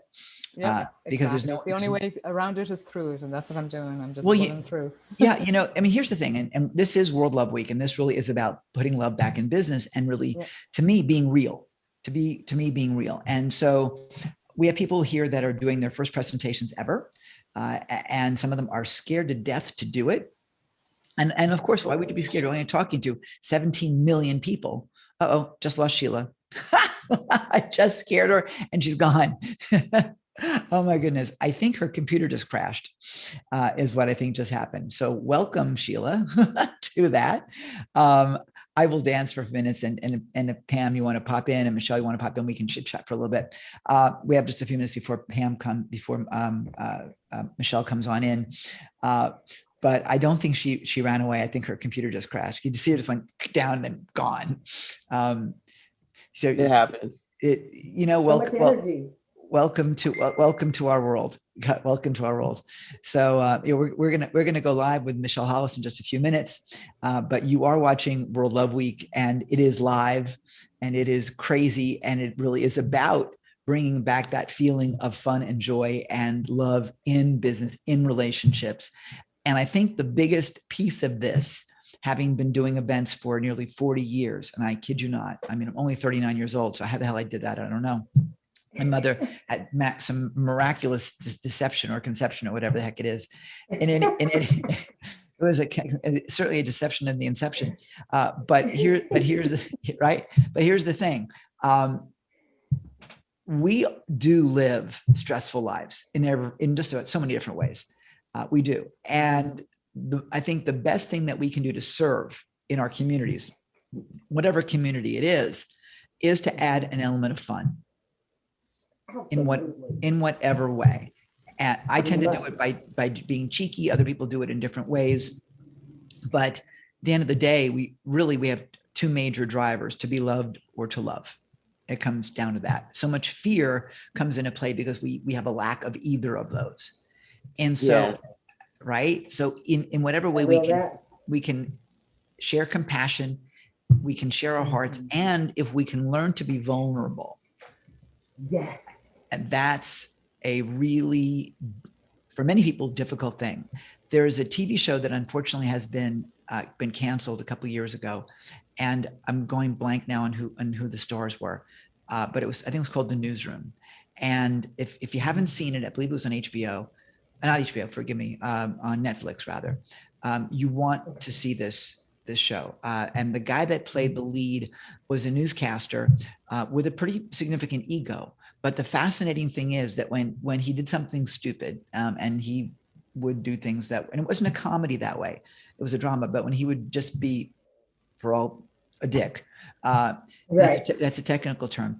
And someone would ask him in a scene in this show, he actually said, it was because I really felt insecure about this, that, and he just went right to his heart and like, here's why I was such a jerk. And that was like, wow, how can you ever be mad at somebody truly long when they've come from their heart and said, I was just afraid. I just felt vulnerable and I lashed out and I'm really sorry. I mean, that's just like being human. And I want to celebrate. That's the clearing conversation. Yeah. Yeah. I call that being authentic, because a lot of times people front, they fake it till they make it. But nobody's Martin. impressed with that. Nobody is ever impressed with that. They're more impressed when you tell them what's wrong with you, because then you just validated the things that are wrong with them. Exactly. Giving them permission to keep it real too. Yep, exactly. Michelle, you seem kind of muffled. Say a couple things, a couple things. And while you do that, Let's see. I'm going to stop this recording for Janelle. Okay. Let me see. Yeah, you're very hollow. To do too much. Let me see. Because you usually sound fantastic, and now you sound terrible. How about now? No. Still sounding bad? No, it does sound muffled. Oh, you know what? Let me get with my mic real quick. Yeah, I think your mic may not be set properly. Is that better? My God, yes. Yes. Okay. Thank you for telling me. Yeah. Well, we do want to hear what you have to say. I mean, You really do. just well, and there you go. All right, let me start the recording for this, and I'm gonna bail because I'm having kitchen sink problems. Thank you, Pam. Right I want now. to tell you I love you, Pam. I've been watching Thank you. your inspirations, and I appreciate it. Thank you so much. I love you too. And there you have it, ladies and gentlemen. It's just one big love fest here at World Love Week. You are watching World Love Week, and our special guest this afternoon, this evening, this morning, wherever you are on this amazing, amazing planet, is the one, the only, the outrageous and chocolatey good Michelle Hollis. And that is to quote a technical term from the incredible Dean Hankey, who always says that everything amazing is chocolatey good. Today, you're going to discover, it's true. Today, you're going to discover why words, the vehicle to attracting abundance, need a tune-up. And the speaker you see this gorgeous woman you have in front of you is Michelle Hollis. She is the CEO of Vision Board Music. She's a law of attraction coach whose mission is simple: to remind you of how to create a life of ease by silencing your inner critic. And tune into your true voice so you can use it powerfully at all times. At Vision Board Music, the belief is that every voice gets to be heard and every purpose gets to be fulfilled. Known as Trey, did I pronounce that right? Trey. That's what I meant. Trey in the EDM and underground hip hop scenes. She is a singer-songwriter, and she's graced the TEDx stage in Kentucky and owes her personal and professional development to music, which is her teaching tool. Ladies and gentlemen, boys and girls, humans of all persuasions and destinations, and wherever you are on this planet and beyond, the incredible Michelle Hollis. Yay! I am so excited. I'm so glad I get to say hi to you, Ken. Hi. I've been watching you all week, and it's been a blessing. Thank you all so much for having me. And I love love. Love is the answer, folks. I mean, if you just remember that, we damn near could just wrap this up and go home. But we're not going to do that, of course, because there's a lot of questions. So I'm really happy to talk to you today. And yes, what I'm talking about is why your words need a tune-up. And let's think about something. First of all, music is everything, because the frequency of life is everything, because everything's in motion. So everything matters. Everything is matter for that fact. But let's just, Ken, let me know how this sounds, if it sounds like horrible. I can't even hear it. You can hear it? It's really, I know what a tuning fork sounds like, but it's really, really light. Well, then we ain't gonna do that. So you gotta be ready to pivot. You know what I'm saying? We're gonna dance, baby. Okay, but you can hear my voice fine? You sound so sexy. This man, cut him a check, y'all, cut him a check. No, I was kidding. Okay, so let's just jump into it, because I don't have a lot of time and I love to talk. So first of all, sticks and stones may break your bones, but words will never hurt you. We all remember that phrase. There's a small problem with it, and that is that sticks and stones break your bones. Words do hurt. Maybe not the actual word, but it's all about the energy behind it. Because you see, we live in a vibrational universe, and things are always moving, always in motion. What goes up must come down. As above, so below, you know? It's a fractal existence in which we live, from the inside down to the atom, all the way around to the universe. And so everything that happens in life, it's the energy behind it, not necessarily what we see, not necessarily what we say. So what I'm going to talk to you about is why your words may need a tune-up, because see, your words are the vehicle into which you can actually shift into a rapid warp speed towards abundance. But what makes all the difference in the world is your energy behind the words that you're using. So let's say, first of all, let me introduce myself. My name is Michelle M. Trey Hollis. I'm with Vision Board Music and Vision for the Soul, and we be in harmony. And really, everything be in harmony. It's called a universe because you and I verse into one. It's all one verse, one song. And that's how we view the life experience. And we're so happy to do that. So when I was thinking, how can I express love in the most simple way that you can use words to empower yourself to step into a vibration of love quickly? And words are the quickest way to do it. Because let's think about this. Speaking of a vehicle, when you get into your car, what's the first thing you do before you go anywhere? You turn on the radio, or you tap into a satellite, whatnot, or you're tuning in. You're tuning in. And you cannot tune in to 100 AM and expect to hear what's on 95.5 FM. That's Science 101. We all know this to be true. And like my great friend and comrade and colleague Pam talked about with the law of attraction, that's what it's all about. Because we live in a vibrational universe, and sound is vibrational.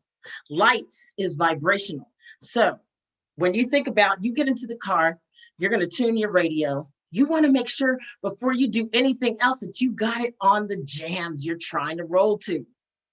And that makes such a difference in how you're going to experience your day. Now, what does this have to do with business, and what does it have to do with my business? Well, we here at Vision Board Music are of the belief that every voice gets to be heard and every purpose fulfilled. And with that, we offer you today an opportunity to check your vehicle, which is your vessel, your body, your surroundings, and see where you just might need to make some adjustments, make a tune-up so that you can get to where you're trying to go quicker. And it makes it so much easier. So one thing that you've got to consider is that if love is the fuel to where you're trying to go, because the love is vibrational and this universe is vibrational. If love is the quickest fuel, the best fuel to get you to where you need to go, then words are your shift. That's how you get the opportunity to, I like to say, holy shift into a better place, and to be able to do it quickly. The reason that this is important, let me tell you a little bit about myself. I've been through the ringer, as I'm sure many of you have out there in life. Just like Ken said earlier, life has a way of being hard, of being extremely difficult. But the good news is that it's only as difficult as we decide to make it. It's only as how they say the struggle is real. The struggle is resistance. It's like trying to drive forward when you still got your brakes up. You know what I mean? Not a good plan. Not a good plan if you're trying to get somewhere. So words are the vehicle, or words are the shift stick to where you're trying to go. So if, let's say, the emotional guidance system, for instance, This is all law of attraction based as well. I know Pam talked about how powerfully that she uses it and manifests things in her life, and it is possible. And it is so much more simple than it seems. And so what I like to say is, okay, Abraham Hicks, we talked about The Secret. Pam talked about The Secret, the book, The Secret, that really blew that this thought process and the universal law of attraction out of the water. People really started grasping it. They started understanding that, wow, if you ask and believe, you can receive. You got to tune your receiver, though. That's the problem. That's another issue on top of what Pam was talking about. That's another issue that people are having nowadays, is that we talk ourselves right out of the blessing that we expect and that we've asked for a lot of times. And so these are the things that we get to work on. And that's okay, because it's really easy. And because it's so deceptively easy, we tend to not do it. We tend to cuss people out when we're driving. We see someone cut our path, we want to cuss them out. That's not a good plan if you want to get somewhere safe and you want to be in peace of mind as you enjoy the journey. These are all things that are very conscious decisions that we must make in our everyday life and as we're traveling. I'm just checking the time because I want to make sure I'm good. Okay. So these are all very important things in the road to life, on your journey, on your entrepreneurial journey. An entrepreneurial journey is a spiritual journey, no doubt, because it's going to cause you to expand your thinking. It's going to cause you to have to really pay attention to what's going on around you. Because if you're an entrepreneur, you are driving. You don't have time to sleep in between where you're going.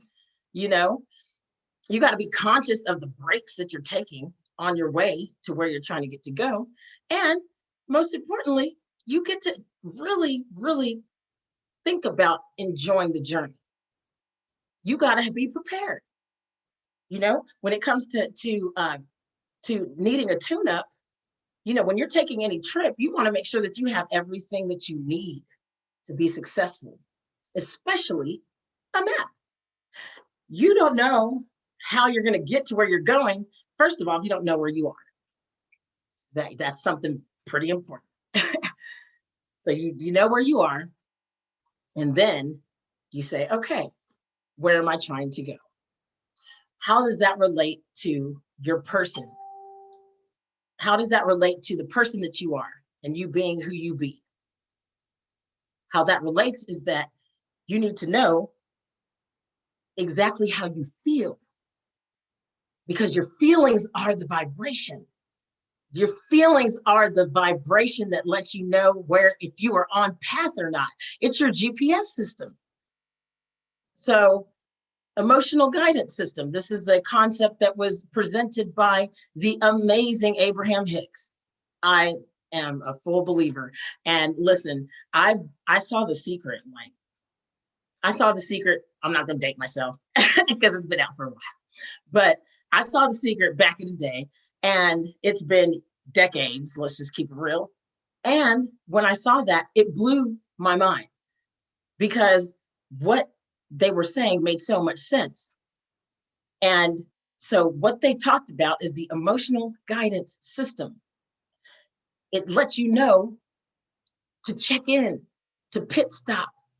Hey, if you're not feeling good about something, using your intuition. And I am truly of the belief that right now we are universally, we're in a place where the feminine energy is really necessary right now. That's the intuition. That's that mother knows best feeling. And it's not a gender thing, but we all get to tap into that. We all get to get back to a nourishing, an unconditional love.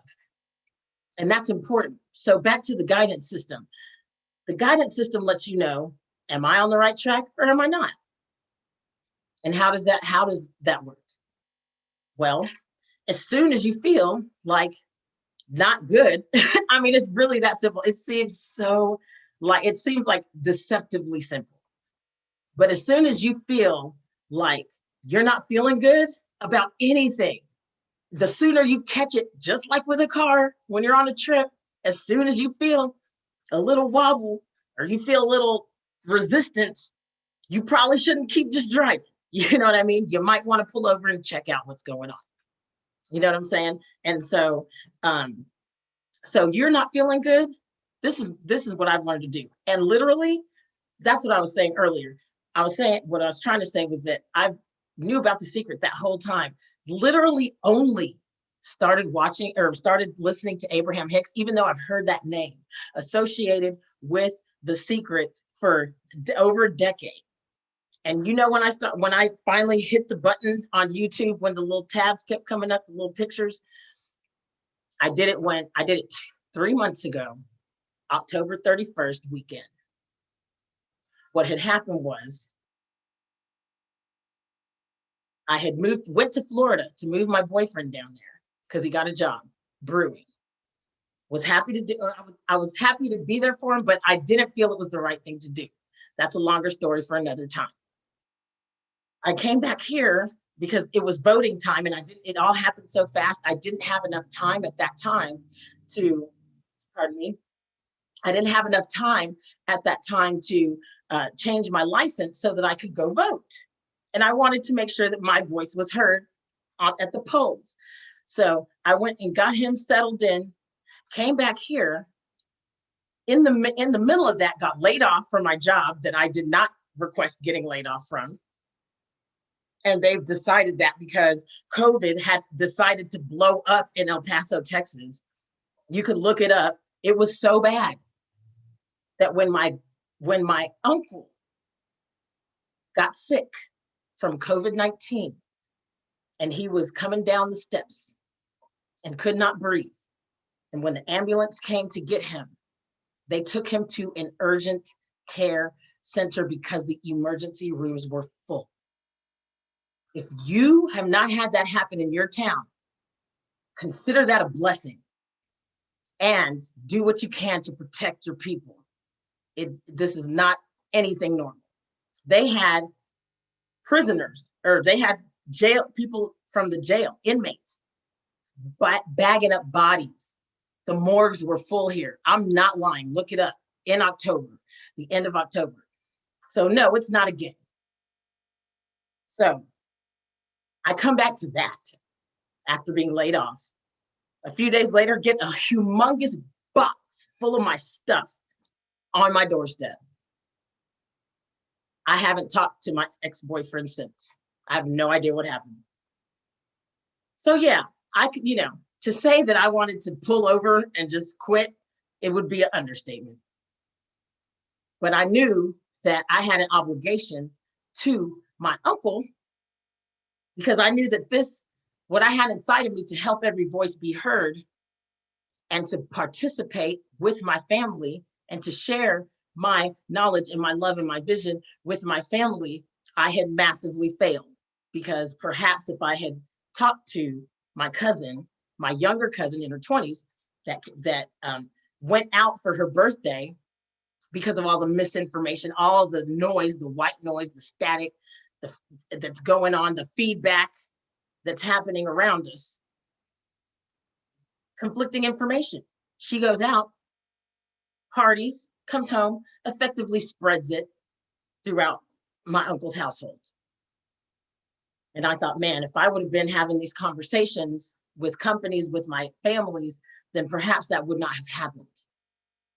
So every voice is important, especially yours, because there's something that is going on from your vantage point that we can't see, and that you get to talk about, that you get to empower the situation in a positive way. And it makes all the difference in the world. So we get to clear those critics out of our head or challenges, like for me was drug addiction and alcohol use, that stifle, squelch your throat, your voice. Makes you feel shame, guilt, all the things that really are barricades and blocks to moving forward. But only you know what yours is, if you have one. And if you do, don't pretend it's not there.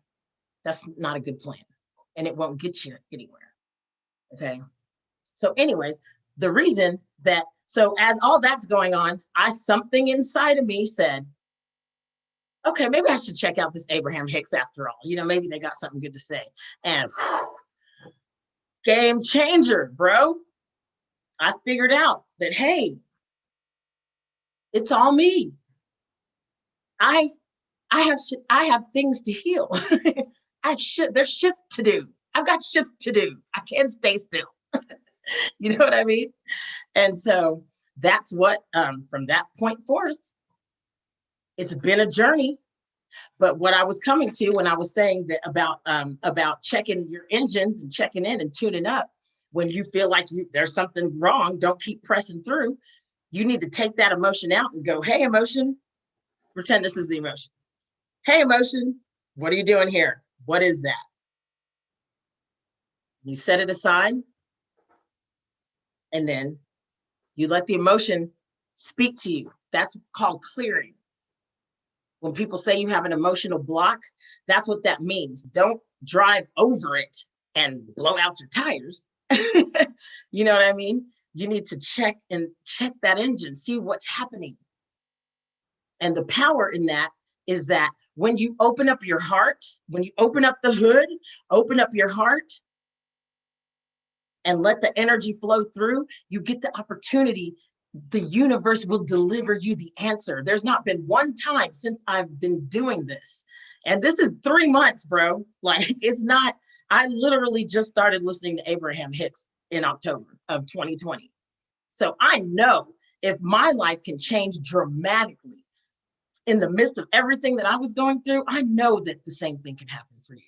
So it really makes me excited to share this and to help empower you to check in and your words. Let's bring it back to the words. Your words will get you there quicker, or it will shoot you in reverse so fast that you won't go anywhere but backwards. So say good words, speak life into your situations. Listen, some people think that God in the beginning was the Word, and the Word was God, and God spoke it out. And that's what started life. Some people think it was a big bang. Vision board music feels like that's the same thing. What's different about it? It's a sound. Boom. Whoop, there it is. You know the song if you're from the 90s. But you know what I'm saying? What's the difference? The point is it's sound. Nothing stays the same.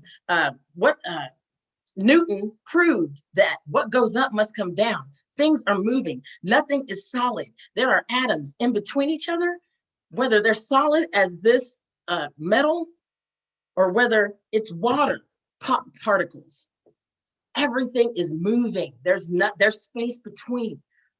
The words that you say, when you think about what you say, think about how far it goes and think about how important it is that what you say matches and puts you into alignment with what it is that you want to draw. So I think that's about all that I have to say about that. I'm going to land the plane, as they say, because just chew on that. What I do want to say is that I do have a gift for you that I did include. It is called The 7 Keys to Harmony by Learning to Love Feedback. Because feedback's important. And what you don't want, the one thing you do not want is silence. You don't want silence. Worlds are made from noise. Learn to love feedback so you can adjust and move your microphone away from the speaker and just know where to stand so people can hear you clear. That's it. But that's the free gift that I have for you. I also have a meditation for you. It's called Breathe. And that meditation is powerful. It just helps you. It's a guided meditation that helps you to just impress in, which oxygen is information. You impress in when you breathe and you express out.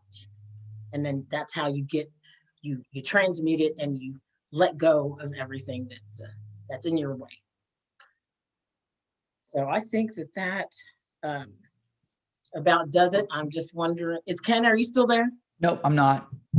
I just want to make sure I don't, overdo it. But thank you so much. I'm sorry.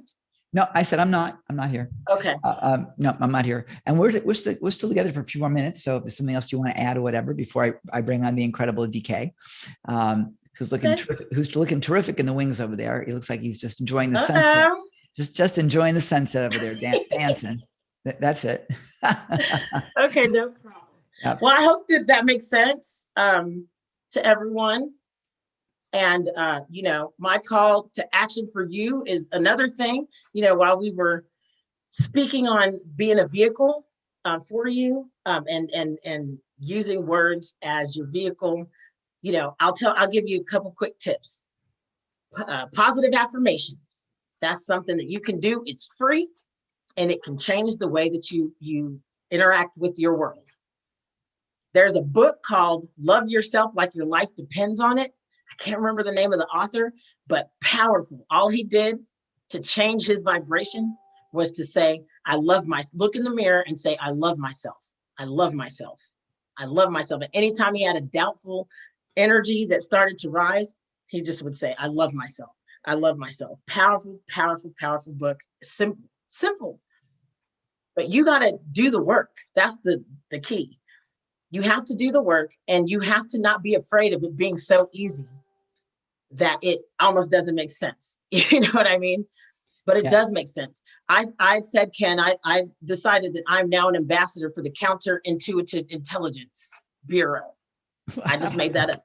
I love it. But it's true though, because it's, what's that? Should write that one down. Yeah, because what most of the times to have a breakthrough in life, what you have to do is it's counterintuitive because it seems so deceptively simple. Yeah. And I'm going to jump in on something because I do want to take a little bit of exception to one of the things that you said, which is where we get into dialogue, because I did hear you. And I do want to make a statement. And that is that as much as we want to have conversation and we do want to have communication, there is massive power in silence. And this is something that I learned from me. So many of us, and I've been the big poster child of, let's just be in action to avoid our lives. If I'm just doing something, then I don't have to face me. I don't have to face my own demons and my own stuff. So what Lily Tomlin said many years ago, and I bought a greeting card of this that was on my wall for years. It went from my early 20s. For fast acting relief, try slowing down. And there's a book called, that's the title is Stillness Is the Key. And I'm going blank on the author's name. He's a famous author too. He's great.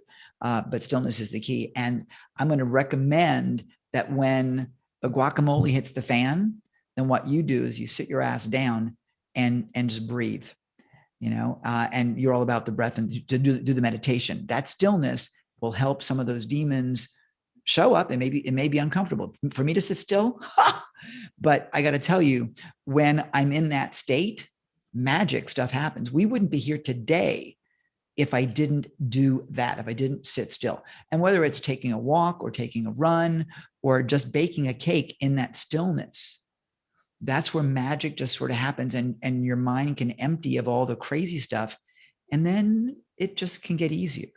So I did want to just add a little bit of clarification to that, because I think that's really critical. You can't do the meditation unless you slow down. I agree. That's why I say pull over, pull over and check it out. Pull your ass over, baby. That's exactly right. That's exactly right. And apparently I discovered that the word ass it stands for anterior superior spine. So there we go. We're just talking about technical terms. Now, I love that. Whether that is true or not, I don't know, but that's what I was told many years ago. I'm going with it. Well, you know what they say, a belief is just something that you repeat to yourself over and over. There you go. Exactly right. So it works. Exactly right. Exactly right.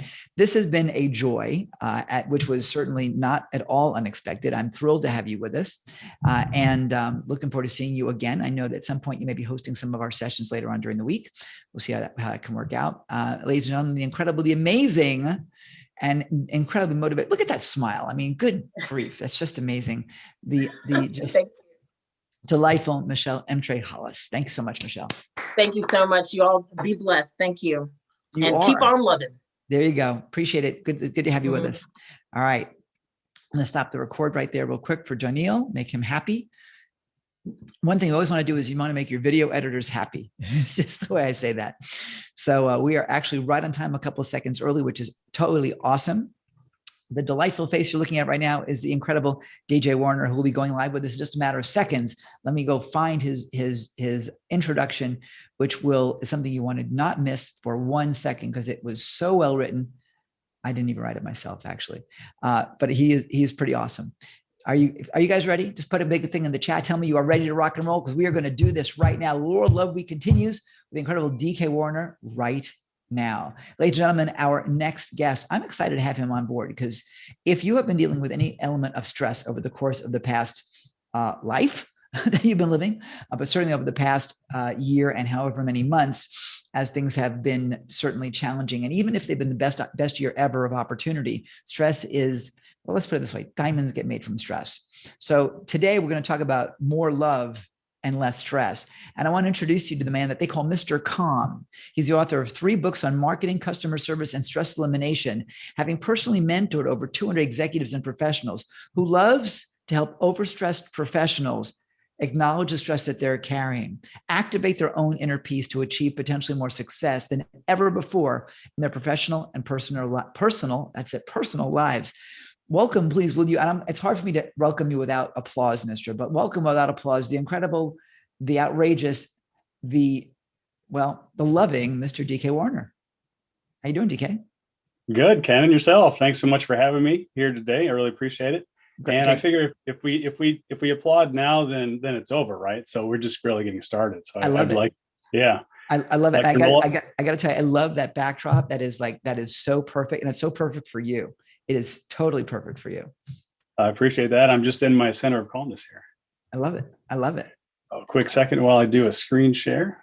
Okay. I'll let you run with it. And ladies and gentlemen, DK has the stage. All right. Thank you very much, Ken. And I must say before I begin that I took a look at the speaker lineup, and I've been in and out of the sessions as well. And it's such an amazing group that we have here this week for World Love Week. Such an amazing concept, and amazingly put together so quickly as well, right? So it's just a series of miracles compounding on each other here. Thank you. And not without its stress, mister, let me tell you. I can believe it, right? Well, that's what I'm here for, to take care of that. And I'm listening. All right, I'm going to bypass that introduction, which I had the pleasure of joining Kim Bassett for a coffee with Kim earlier. And right now, I would just like to say we're so excited to be here for World Love Week that we need to be sure to take Michelle Hollis's advice and breathe, right? She's got that breathing meditation. I do recommend folks go download that, although I haven't yet. I am going to right after this or soon after. But why don't we just take a moment and breathe right now, and just breathe deep into the belly. And then forcefully push that breath out just with your lips pursed. Twice more. Belly breath. Force that air out. Belly breath. Force that breath out. That gets that energy up into your mind. And now we're here and present and ready to talk about eliminating stress. I'd like to open with a deep question for you that I'm going to actually read word for word twice. Don't answer it now, but just keep it in mind as we go through what I have to share with you here today. If I could help you with only one result that would reduce your stress, what result would you want to have? And I'll just ask that question one more time. If I could help you with one and only one result that would reduce your stress, what result would you want to have? Once again, I'd love to thank Ken Krell as well as Jor. And I have to admit, I'm not sure how to pronounce Jor's last name. Ken, I don't know if you help me with that or not. I'd have to go look at it to pronounce it right. Yeah, I understand. If I could just call him Jor, I thank you both. Zor is, and it's not easy because it's spelled DHOR, but it's actually pronounced Zor with a Z. Go figure. Yeah, that's amazing. Yeah, and so great to be a part of this and part of the initiative that he's advancing as well. We're going to talk about loving more today and stressing less. with 5 takeaways. First, you'll be able to fully acknowledge the stress that's holding you back from greater success. And if you think you're not stressed out, we all have some level of stress that we can work on, shift away from, and then move forward into greater levels of success. And then we'll also explore a proven sequence to eliminate that stress without any pills or therapy. There's no magic pill. And if there was one, you wouldn't want it. It's better to have mastery of this within yourself rather than having to rely on something external. And you'll be able to, once you remove that and eliminate that stress, learn how to apply your full potential to opportunities that are most likely right in front of you. As well, with this, you'll be fully empowered to love your family, your friends, your colleagues, those in your business, your suppliers, your entire network from a center of calmness. And we'll explore what that means here in just a moment. And of course, a natural benefit from all this, once you eliminate stress, enhance your success, you'll be able to retain and enhance both your health and your wealth in every aspect of your life. But let me ask, what holds us back? What keeps us in this stress mode? I received an email actually at the beginning of the year. I guess this was in like a New Year's present for me, right? From a productivity coach who I've worked with a little bit. And he decided to send me 21 of the biggest causes of low-grade productivity. And isn't that part of the human condition? We all want to be productive. And if we're not productive, it's difficult to have enough energy to love and to really give back to our communities as well as to our friends and colleagues, family, to share that love with others. If we're not being productive, there's just not much left to work with. And Mr. Sharma here decided that he needed to share 21 reasons with me. Of course, as soon as it's 21, I'm shut down. There's just too many reasons here for me to work with. But then I took a closer look, and it's just interesting the pattern, right, that you can see if you look carefully at this list for a bit. First, he calls out irregular relief from stress. Isn't that interesting? So if we have a way to relieve stress, that's great. But if we're not applying that methodology regularly, well, then stress builds up, it amplifies, and it affects everything we do because we're carrying that stress, right? Now, if you look at a couple of these other things, toxic media and association with naysayers, folks that are actually telling us with that vibration that Michelle Hollis was talking about, that vibration of negativity. And if we're taking those things in, well, then that's creating stress. And if we don't have a way to relieve ourselves of stress, this is starting to look a little bit like a system. And if we don't have fitness, and if we're addicted also to distractions and entertainment, social media, depending on how you're using your social media, and if we're not paying attention perhaps and letting our hygiene slip a bit, maybe a little bit of lack of sleep, although if you're running a World Love Week, okay, this week might be tough for sleep. If you're not watching your nutrition, well, you're going to have a tough time recovering that willpower that we need to continue continuously learning, improving, moving forward, and reaching out for greater levels of success. With too little learning, too little success, well, now we're starting to think the past looks better than the future, right? And that's going to impact our self-worth. And that's even before we think about whatever we have in our early life that really needs to be cleaned out before we're really operating at our full potential. Well, if you put all this together, what does that look like? A system. And as Edwards Deming indicated, the system that we work in is actually responsible for 90+% of the performance that we actually generate and the love that we have available to give, both within our business as well as in our personal lives. What's driving your system? Are you driven through love, or are you kind of driven by stress? If you just look at all those elements, how do they come together in your life? And if you're driven by stress, that's a negative system. It's going to generate negative results in your life, leading to catastrophic potential outcomes. But what if you didn't have to deal with that stress? It's great to just be present and doing what we're supposed to be doing instead of going like this, spinning around and around. So thank you. I will use this again. I'll just remind myself of the calm place that I'm in right now. You know, people tell other people relax, but they don't know what to do. Relax is just a word, and they don't even realize the tension that they have in their bodies. And that was such a great metaphor to make people acknowledge that they have tension and how poorly they function when they're in that state. So it was interesting. It was a in the moment experience where I actually used what you said and it worked. The color process that you did, that was great. Having those colors, because color is so powerful, and that really dialed down the stress from that red alert to that calmness. And it was powerful. So thank you so much. And I'm going to use that for the rest of the night. It might be an all-nighter, but I'm going to use it the rest of the night. So thanks. All three of these healers, multi-decade experienced healers, had a key assignment due the day after I met with each of them. And they were stressed, right? They had this huge deadline. They weren't really sure the path that they needed to take forward, but they found a way to shift through a method that I'll be sharing with you today. And you might ask, who might benefit? Who is this hour best for? If you're overworked professional, if you've got pressures coming in from every side and you're feeling that stress amplify and build in your life, then you're definitely in the right place in the right time. And if you're seeing uncertainty, perhaps you're an entrepreneur, uncertain of what's all changing, because the level of change has never been higher than what we've seen most recently. And since it's World Love Week, really most of us here are lovers, not fighters, right? But if we're finding ourselves in a little bit too much conflict, not sharing as much love, but doing more fighting and resolving and managing higher levels of stress and that conflict that can really amplify stress faster than almost anything, well, you're definitely in the right place at the right time. And if you have a moment of truth ahead of you, if you've got to give a speech, if you've got to hold an event, if you've got to plan and deliver something that perhaps is a little bit greater than yourself, well, then you need this method. And what we offer here are solutions. Of course, the most straightforward one, loving more while stressing less. No pills and no therapy, a solution that you take with you and it can apply anytime for the rest of your life, delivering you confidence and clarity inside. And with that confidence and with that clarity, of course, expanded vision, clarity of mission and purpose automatically, generated by repeating a simple method with repetition and frequency.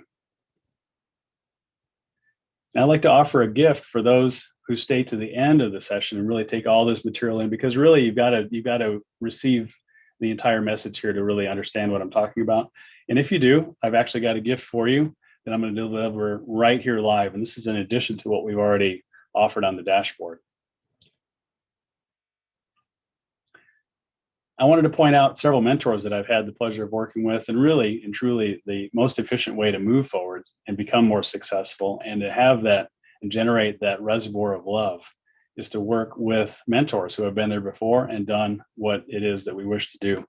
In my case, it's Bruce Kumar Francis I wanted to highlight, who had a very deep and detailed knowledge of certain Asian disciplines, but it wasn't so much the detail that caught my attention as much as his mission, which is to help to free human beings from the inside, to generate inner peace by freeing everything that binds them from the inside out. So that was such a profound message that it really caught my attention. I learned a lot from Mr. Francis, as well as from several other mentors who helped me along the way. Dr. Lewinsky, who helped with my martial arts training and personal development, really instilled in me a deep level of personal development. Pastor Dell, who helped open my mind to spiritual principles and the concept and the reality that there is a world beyond the world that we see. Joel Bauer, who introduced me, and not only introduced me, but showed me detailed methodologies to live life by my own design. And then I thought this picture was so beautiful that I had to include it here. That's not why it's included here. Ken Krell, who showed me a couple of key principles and still teaches me today on a couple of things. The first being the principle of simplicity, that, for example, if two ideas combine, why not just combine them? And also the principle of speed. The best time to handle something is now. And even better than that would be right now, as we've seen here in World Love Week. And I just wanted to share something I'm very grateful for. I had the opportunity to work with my system with a type A personality, a financial strategist with hundreds, even thousands of clients who had a high level of stress and needed to find a way to generate higher levels of success by eliminating that stress. And so I wanted to introduce Dwayne Lair and the results that he received through 8 different sessions going through the DK Method and Stress to Success program. I'll just let him speak in his own words. I was able to really take my energy from a state of 8 or a 9 on the anxious scale or just stress scale. And right now I'm sitting at a 1 or a 2, maybe. If I can be perfectly at peace when I'm hearing yelling to get ready every day to the kids by my wife. And then I say something like, is love, gratitude, and just focusing on what you really want. It's just more and more all the time. It's so obvious that we can get stuck in thought patterns, or we can just replace them with new ones, right? And then you shift into a blissful day. I never use the term bliss, rare. Blissful day where you're just in complete gratitude and love of whatever you're doing at that point in time. And you're shifting your energy. And anybody can do that. Yeah, you're over the top and you bring it down to a 4 or a 5, right? Because that's where I feel like I'm at right now. 4, 3, 4, maybe. Good. Okay. So that's the thing. Like you're not necessarily going to completely eliminate the feeling, but you're going to drastically reduce it. And people need to know that that's okay too. I feel really good. I feel like I couldn't do anything more. Or if you just sit all day and do that, okay, sure. But that was amazing. I've got them in a box. I don't want to do that, but I've got them in a box of, I'm a teacher. I know what I'm doing. You're going to listen to me, or that's that. No, something tweaked me right at the end. I was like, oh yeah, there it is. There it is. Good. Yeah. You know what? This whole gratitude thing's huge. It's, I don't talk enough about it in my program. Key takeaways here. First, that Dwayne was able to take his stress level down from as high as a 10 plus when a family member of his actually was undergoing surgery, down to a 4 or 5 at that time. So even under heavy stress, he was able to find his way toward a higher level of inner peace and greater potential for success. And of course, when under garden variety levels of stress, he was able to take that stress level down to 1 or 2, which is like a very low baseline that a lot of us never even find at all. And not only that, through 8 days, Dwayne was able to find sensitivities and different perspectives on the challenges that he faced and the stress inputs. And he was able to find different solutions to deal with those concerns differently. And he took on the concept, and more than the concept, the engine of gratitude to move forward and generate the energy to progress toward success. Now, my journey along this line started when I was only 2 years old. I was actually in a bit of an accident on the back of a bike with my dad that for whatever reason, I wasn't seriously harmed as far as I know. Of course, I mean, that was a long time ago. But at that time, something happened, right? Something tweaked in my mind. I started having panic attacks, chronic anxiety, and that's something I carried with me for decades. And I, like most, I'd managed it, found ways to suppress it, but it found ways in and around whatever methodologies I came up with at first. And it formed a sort of emotional prison, right? I became introverted, very quiet, always having to put a lot of energy into managing this baseline level of stress that was generated by this childhood accident. And as I progressed and went through and accomplished things in education, accomplished things as an engineer, moved into management and found higher levels of corporate opportunities in corporate management, eventually I reached a point where I was in a toxic corporate environment. I'm sure a lot of you folks out there have experienced or know what I mean by that. But I wasn't equipped to handle that kind of emotional pressure. And so eventually it overwhelmed me, right? I was totally shut down. It was all I could do just to drag myself into work each day and work it out. And I had to even find an escape at lunch. So it was like half days, right, that I was working with. Completely overwhelmed. This picture is super accurate as to how I felt every day, dragging myself through the mud of that particular assignment.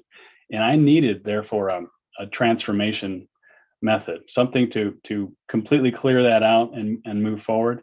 And I didn't even know what transformation was at that time, but I was at a crossroads. Either my career was going to go down the toilet basically, or I was going to find a solution. So I determined to find a solution, and then spent thousands of hours of careful training, study, as well as the mentorship that I've been super grateful and thankful to have received.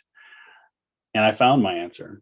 I found out that starting actually from a simple experience at the ocean, that I could generate a level of internal peace that I had never felt before in my entire life, as far as I could remember.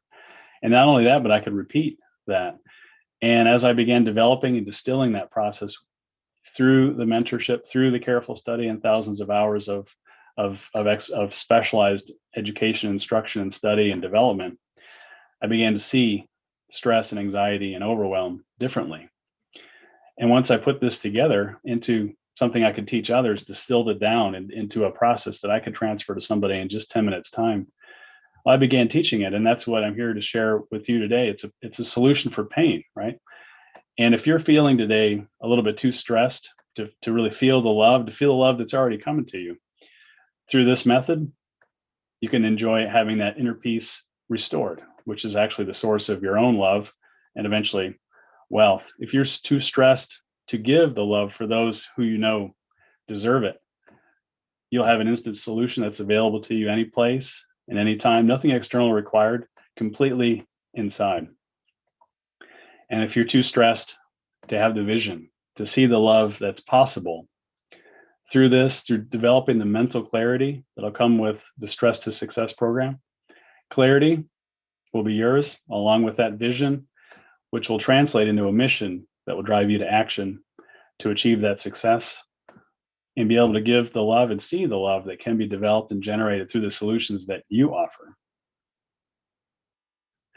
My method is 3 simple steps. Anybody can do these. I have had the good fortune of sharing these with quite a few clients now. And this simple 3-step process, it works every time for those who implement, for those who take it seriously. The first method we can actually explore right here and right now. If you have a piece of paper with you, a piece of scrap paper or a Post-it note, simply pull it out, get out a pen, and simply write the word results on it, just in a completely relaxed fashion, right? Just go ahead right now and just write the word results. Go ahead. Probably felt pretty straightforward, right? No big deal. Well, now what I'd like you to do is, on that same piece of paper, write the word results again. But first, before you do that, tense up all of your muscles in your face, your neck, your shoulders. Just kind of do one of these, like wrestling moves, right? Where you tense everything up in your upper body, but don't overdo it. And once you've tensed everything up, including your fingers and wrists, write that word results again. How did that feel? Pretty weird, right? And it's that tension that we're talking about. The tension that, even though we applied it deliberately here, well, it's not deliberate. It's something that we accumulate over time. And that's the tension we're bringing into every new situation. And the more we wish to love, and the more we wish to move forward, and the more success we wish to generate, well, sometimes that stress continues to rise, and then we're carrying and having to carry this boulder of tension through all of those new experiences. And the result is a lot less success than we could have. And these tensions can be activated by all kinds of different things, right? Potential failure, COVID-19, childhood anxieties, just being watched and judged all the time. There's so much of that going on these days. Internal conflicts with your family, opportunities to speak in front of an unfamiliar group. Just think of that moment right before the speech begins. Now, if you have as much experience as Ken, I don't think this is a problem. But for most of us, there's a little twinge, at least, of stress that can show up right before the speech begins, right? Or what about if you're trying to start a new business online and you only have to do about 32 different steps, which aren't in order? There's overwhelm, right? They can easily creep in, and this affected me for many years before I found my way. The first step is simply to acknowledge that we have this stress, and once we've acknowledged it, well, then we can do something about it. I want to share a little extra step and beyond because of your result. Imagine when you acknowledge your stress and tension and you release it, all the stress and tension are gone. Just like bubbles, it disappeared out in the universe. So thank you for your method. So once we've acknowledged the stress, we can perceive it. It's not hidden from us any further. Step 2 is to activate mind-body masteries that we all have, but we just haven't been applying them in the right sequence. And there's two steps of this that I'd like to call out to your attention right now. And these are the core and the crux of the DK method for eliminating stress, overwhelm, anxiety. The first is to deal with the mind. The mind often will generate what I call a thought tornado, right? That where it's all these thoughts are just whipping around, and they can generate enough power to actually destroy the ideas in your path and the concepts and all the things you want to work on moving forward. Well, with a tornado like this, you're going to be hidden in the cellar and not able to move forward on anything, right? What if there was a simple method to clear that out so that the road ahead becomes clear and the skies are clear? And similar to that, the emotional stress that we can carry that's often triggered by the smallest provocation, the smallest frustration, raging waves at our emotional center. And what if through a simple process, we can calm those raging seas and just allow that to be a still, smooth pond of pure emotional relaxation and calmness. And this is the gift that I found for myself, and it's what I'm sharing with you here today. Imagine being able to manifest inner peace from the inside without relying on external inputs, without relying on who you're with or what you're doing, or even necessarily receiving love, but just being able to, if you will, just clean out your inside, right? Just take that internal, all those internals that are happening, and manifest this complete and total inner peace, a center of calmness. That's so powerful that it actually begins to affect your outside environment. And people love that, right? Folks that are calm, people love to be around them. They're not adding any stress to their lives, and they're actually helping them cope with their own stress. Wouldn't that be a powerful ability and skill to have? And that's what I'm offering to transfer to you. Being, for example, in traffic and getting angry is not a good thing, for example. And this is going to help me to get over these moments when my emotions take over, because I have something that is going to keep me under control and where I can keep control over my life. So Derek, I'm really grateful for that, because I was looking for a whole bunch of time for a solution for that. And you gave me a solution that will potentially even save my life. What's the consequence of not dealing with stress? In the simple case that Christian mentioned here, if you're in traffic and you have a bit of an episode of road rage, and perhaps completely justified, well, that can cost property and life, right? Stress accumulated over long periods of time can also have devastating effects on health, right, as well as wealth through bad decision making, poor decision making.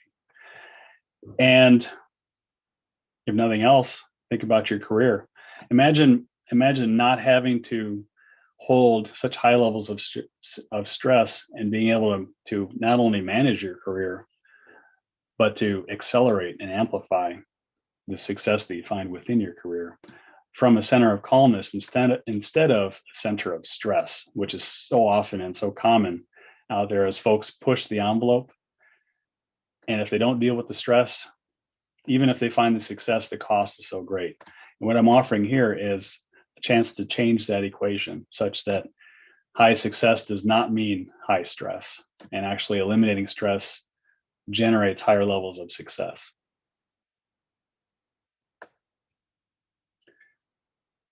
My question for you now is, what result do you want to achieve? And how is it that you plan to achieve it? Let's just stop for a moment and think through that. There is a result that you especially want to achieve, something that's in front of you right now. Perhaps you felt a little bit held back by how are you going to get to that result? How are you going to actually accomplish the process to achieve that result? Isn't it a sequence? Isn't there a system involved in achieving that result in a predictable fashion, a system to attract, convert, retain, and systemize, so that not only can that success be developed, but it also can be replicated. And don't we, whether we're talking about our personal lives or our professional lives, or the perhaps a nonprofit or a community that we serve, whoever it is we serve, we need leads, we need resources, we need to be able to generate revenue that provides us the money flow that we need to accomplish the good that we wish to accomplish in the world. And for that, we need customers. We need to leverage the track record as we develop it and not lose it along the way. We need to develop and maintain a rapid pace of entrepreneurial progress, whether we're in a corporation setting or whether we're standing alone as an entrepreneur, perhaps part of an entrepreneurial community. And we need to build our business as well as build our personal life so that we might leave a legacy. It's a sequence like this one here. Let's take a moment and work our way through the grid. Take a moment and choose any purple square. Don't tell me which one you choose. Now we're going to make a few moves in sequence. First, move horizontally, right or left, to the nearest gray square. Put your finger on that gray square. And then move vertically, up or down, to the nearest purple square. And from there, move diagonally, either up diagonally or down diagonally, to the nearest gray square. And from that gray square, move right or down to the nearest purple square. And then keep your finger on that square. Which one did you end up at? And what's really interesting is that we all start from different points in life. We're all working to achieve different results. Perhaps we have a grand plan to build something magnificent. Perhaps we're looking to pay liabilities off and clean up our financial clock, if you will. Perhaps we're expanding. We've got a fleet we want to build, or an expansion. I don't want to say toys, but we want to increase our life sphere, if you will, our experiences in life. We have a choice to make. At a crossroads, we're trying to leverage our time, our money more effectively.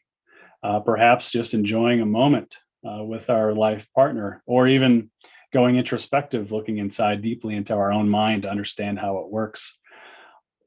Trying to find and refine our compass direction. Which way is magnetic north for us?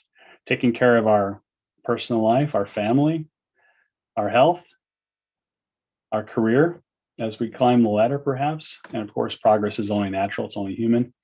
Or if we find ourselves in the middle of something complex, how do we find our way forward? That's a question. But isn't it interesting that the only square left is most likely the square you ended up at? And actually, the relationship here is completely mathematical. And if you followed my direction, you will have ended up at this square here, which represents the center of calmness, through which, when we pass through the center of calmness and achieve that inner peace in our life, we can accomplish all of these various objectives from that center without having to pay the price of high stress. And if perhaps you ended up at a different square and didn't follow my directions, that's actually on me, because in this system and in this sphere, as I'm the mentor, it's my responsibility to make sure you get there. And the sequence that we use with the DK method to generate that internal peace is a simple process of activation that starts with sensitivity. And this is where I'm going to share the blueprint with you. So if you take careful notes here, pay close attention, I'm actually giving away the entire system here as my way of paying it forward. Sensitivity is the beginning to really have a sense, if as stress passes through that energy field, that's us, that's our humanity. Sensitivity to that stress as it's coming in, as it's starting to affect us. And then we apply 3 different layers of calmness: physically, emotionally, and mentally, to reverse the impact of that stress and prevent it from amplifying in our lives. Now, you can think of this like the surface of a drum. If the drum is taut, if the skin is tightened, well, when you beat that drum, you can hear it for a long ways. And that's the vibration of the stress hitting your life and amplifying out into the world as well as into your own life. It's horrendous, right? The amount of amplification.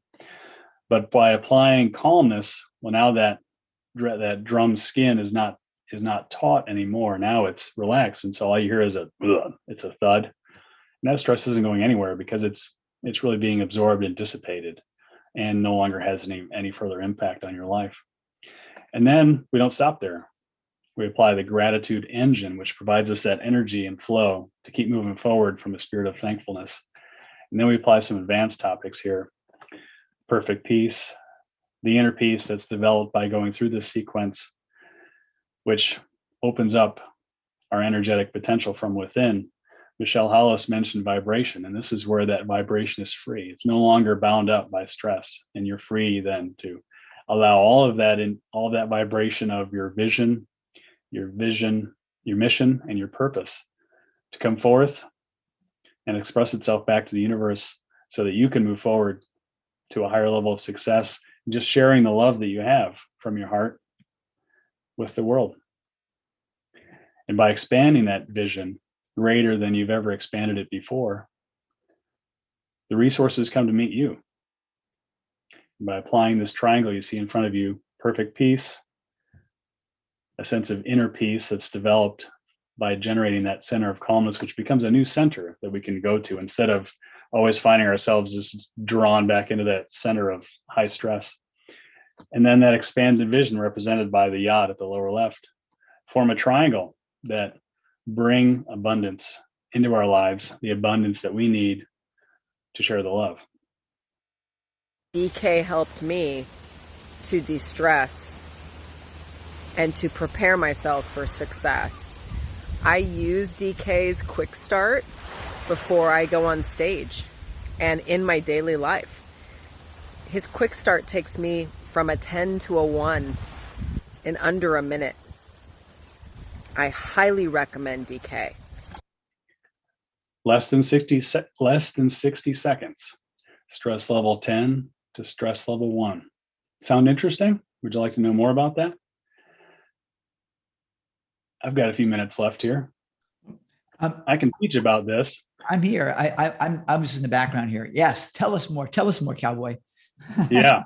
So, I mean, I can teach about this, right? And I can teach a lot more about this than I have. And I have a whole digital course that we'll talk about here in a moment. But really, it's better to experience it for yourself. So shall we? To quote Pam Heath, yes. Excellent. Okay. So I'm going to go through a very abbreviated version of this. It's going to be hyper fast. If you want to slow down the recording afterwards, I guess you could kind of replicate a longer sequence. But those that are in my group, we actually have several different speeds of this that we can utilize to energize this at a very slow, methodical, kind of hitting the deep and powerful gears in our life, or we can do a quick hit, right? Just a 60 seconds or a minute or 5 minutes, just to take the edge off. And so it's an applicable method that works for both. Here I'll do about a 5-minute session. So I'll just begin straight away. It's very simple.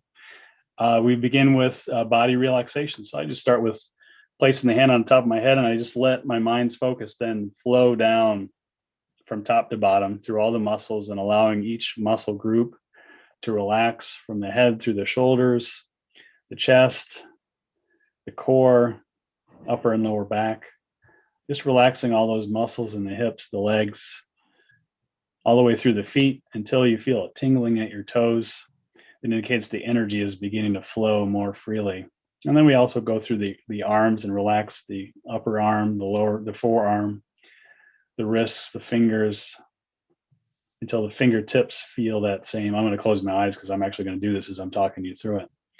Until you feel that energy in the fingers, in the fingertips, that indicate that you've got better energy flow now coursing through your whole body because it's relaxed. And then we simply take the second step, which is to place our hands directly over our belly button. The last time I shared this with Ken, he mentioned concern about his abs. Don't worry about your abs.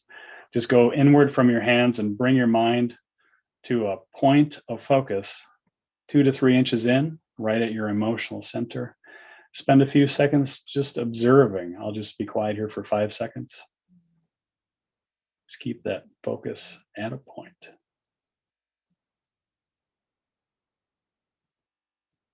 And when you do that, you become sensitive to your emotional state. And from there, you can assess the level of energetic emotional waves that are always present there. And depending on your level of stress, you might have raging waves, like a raging sea in the middle of a storm. That would be what I would call a red color. And then there's lower levels of stress, yellow and green, right? Then we move up to the mind, and we place the mind at that same focal point, a singular point right in the middle of your head, right in the cerebrum, and you apply the same sensitivity to your cerebrum to sense and really feel the thought energy that's present, all those thoughts that are raging back and forth.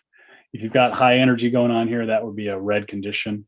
If perhaps you're working on a difficult problem and your mind is just heating up with all the, if you will, the engineering that's going on as you're working toward a solution, that would be a yellow, engaged but directed. And if you're just chilling out, then you'd be at a green. And in both of the cases of the thought as well as the emotional, we just apply mind intention to bring those colors down from red toward green, and just allow those waves to settle both at the emotional center as well as at the thought center.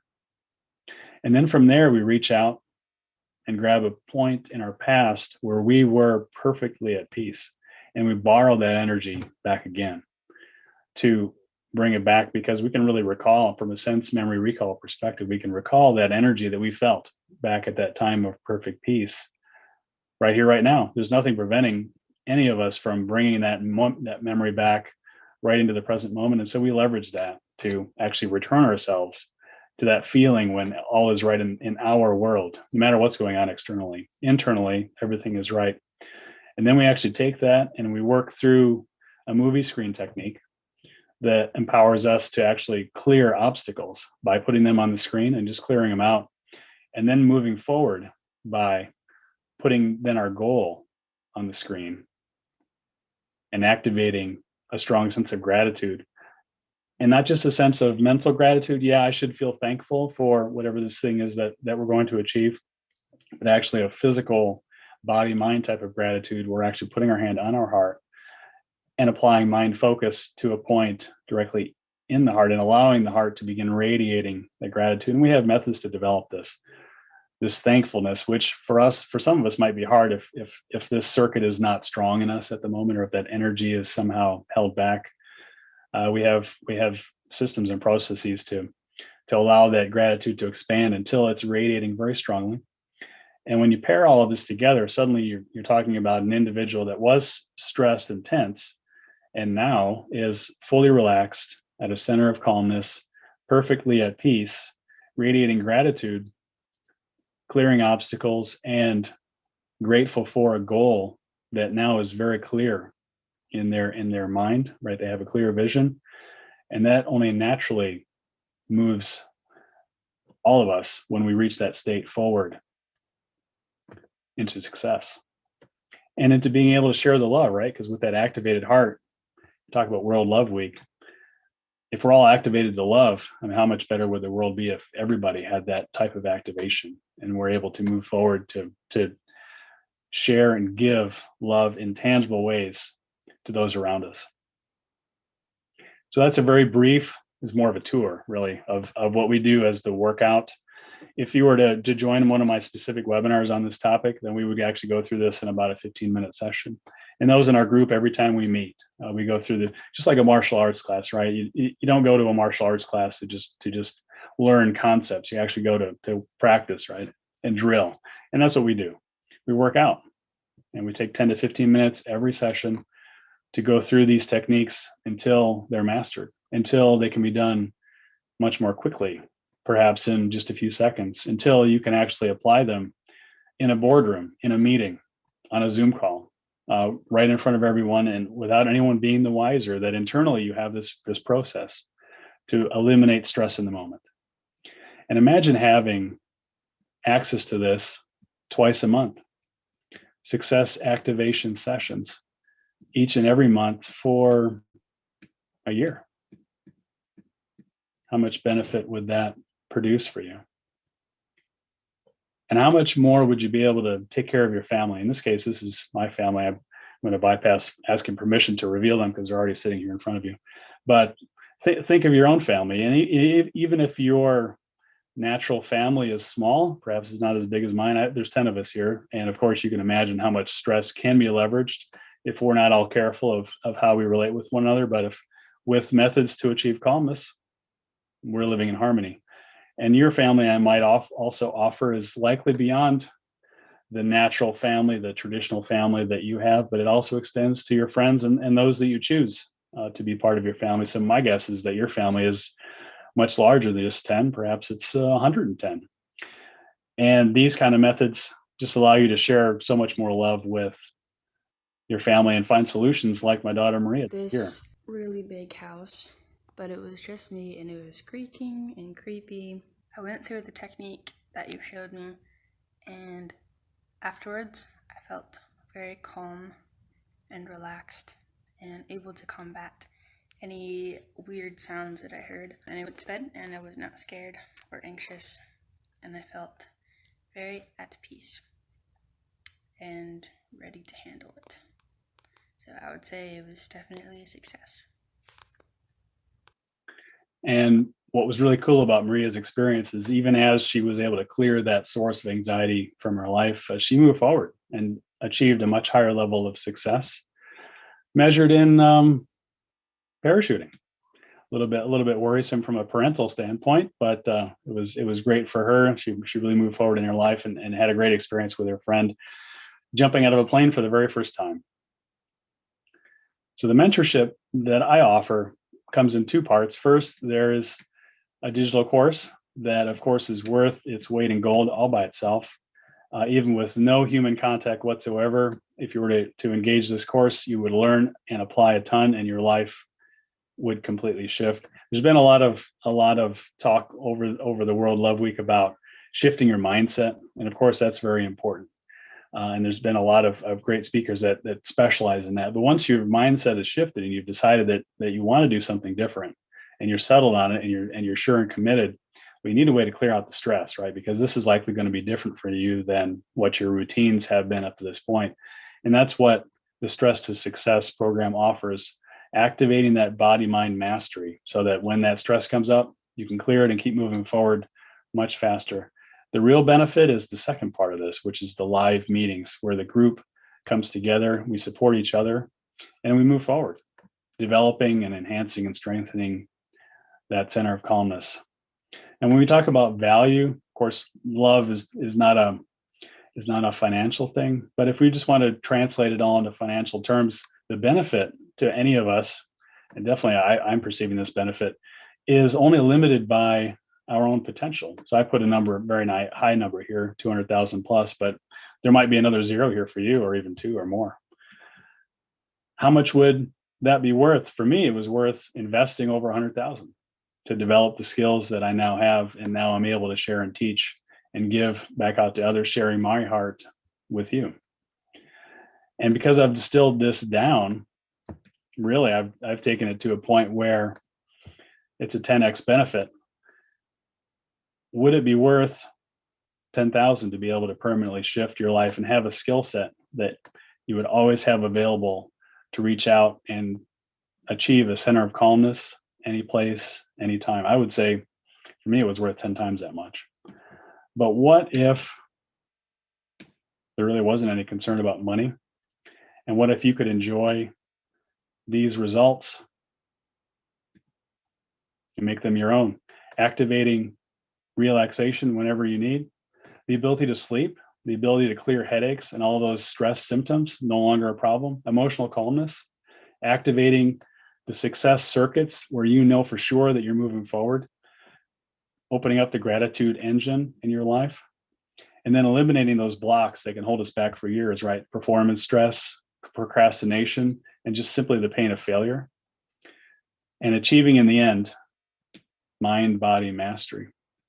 I'm just thinking there's so many outcomes here that come out of this, benefits to going through this type of process, this type of system. Of course, feeling the love with less stress. But I think back to one of my clients who actually opened up a circuit of creativity in her mind just by going through this method one time, where she was able to move forward and develop these wonderful shows that she's displaying online these days, and really just created a fundamental shift where that creativity opened up and the stress eliminated, empowering her to give and receive more love in her business as well as in her personal life.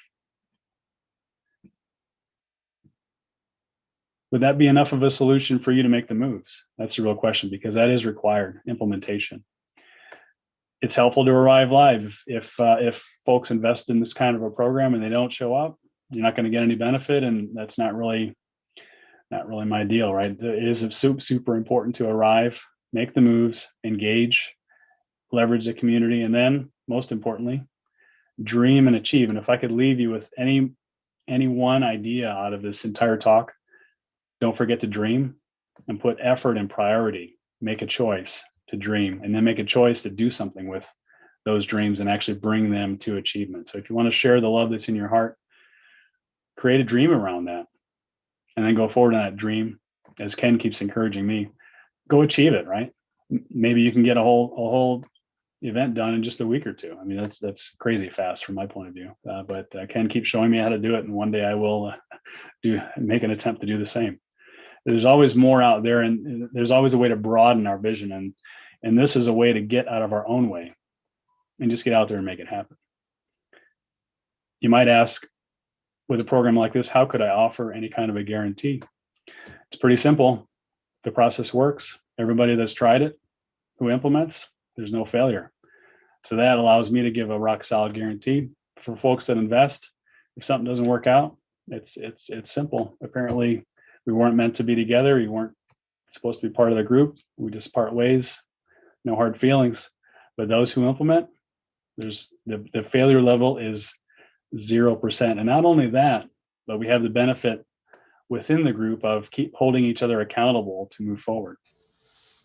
DK, as an accountability partner, you're completely awesome.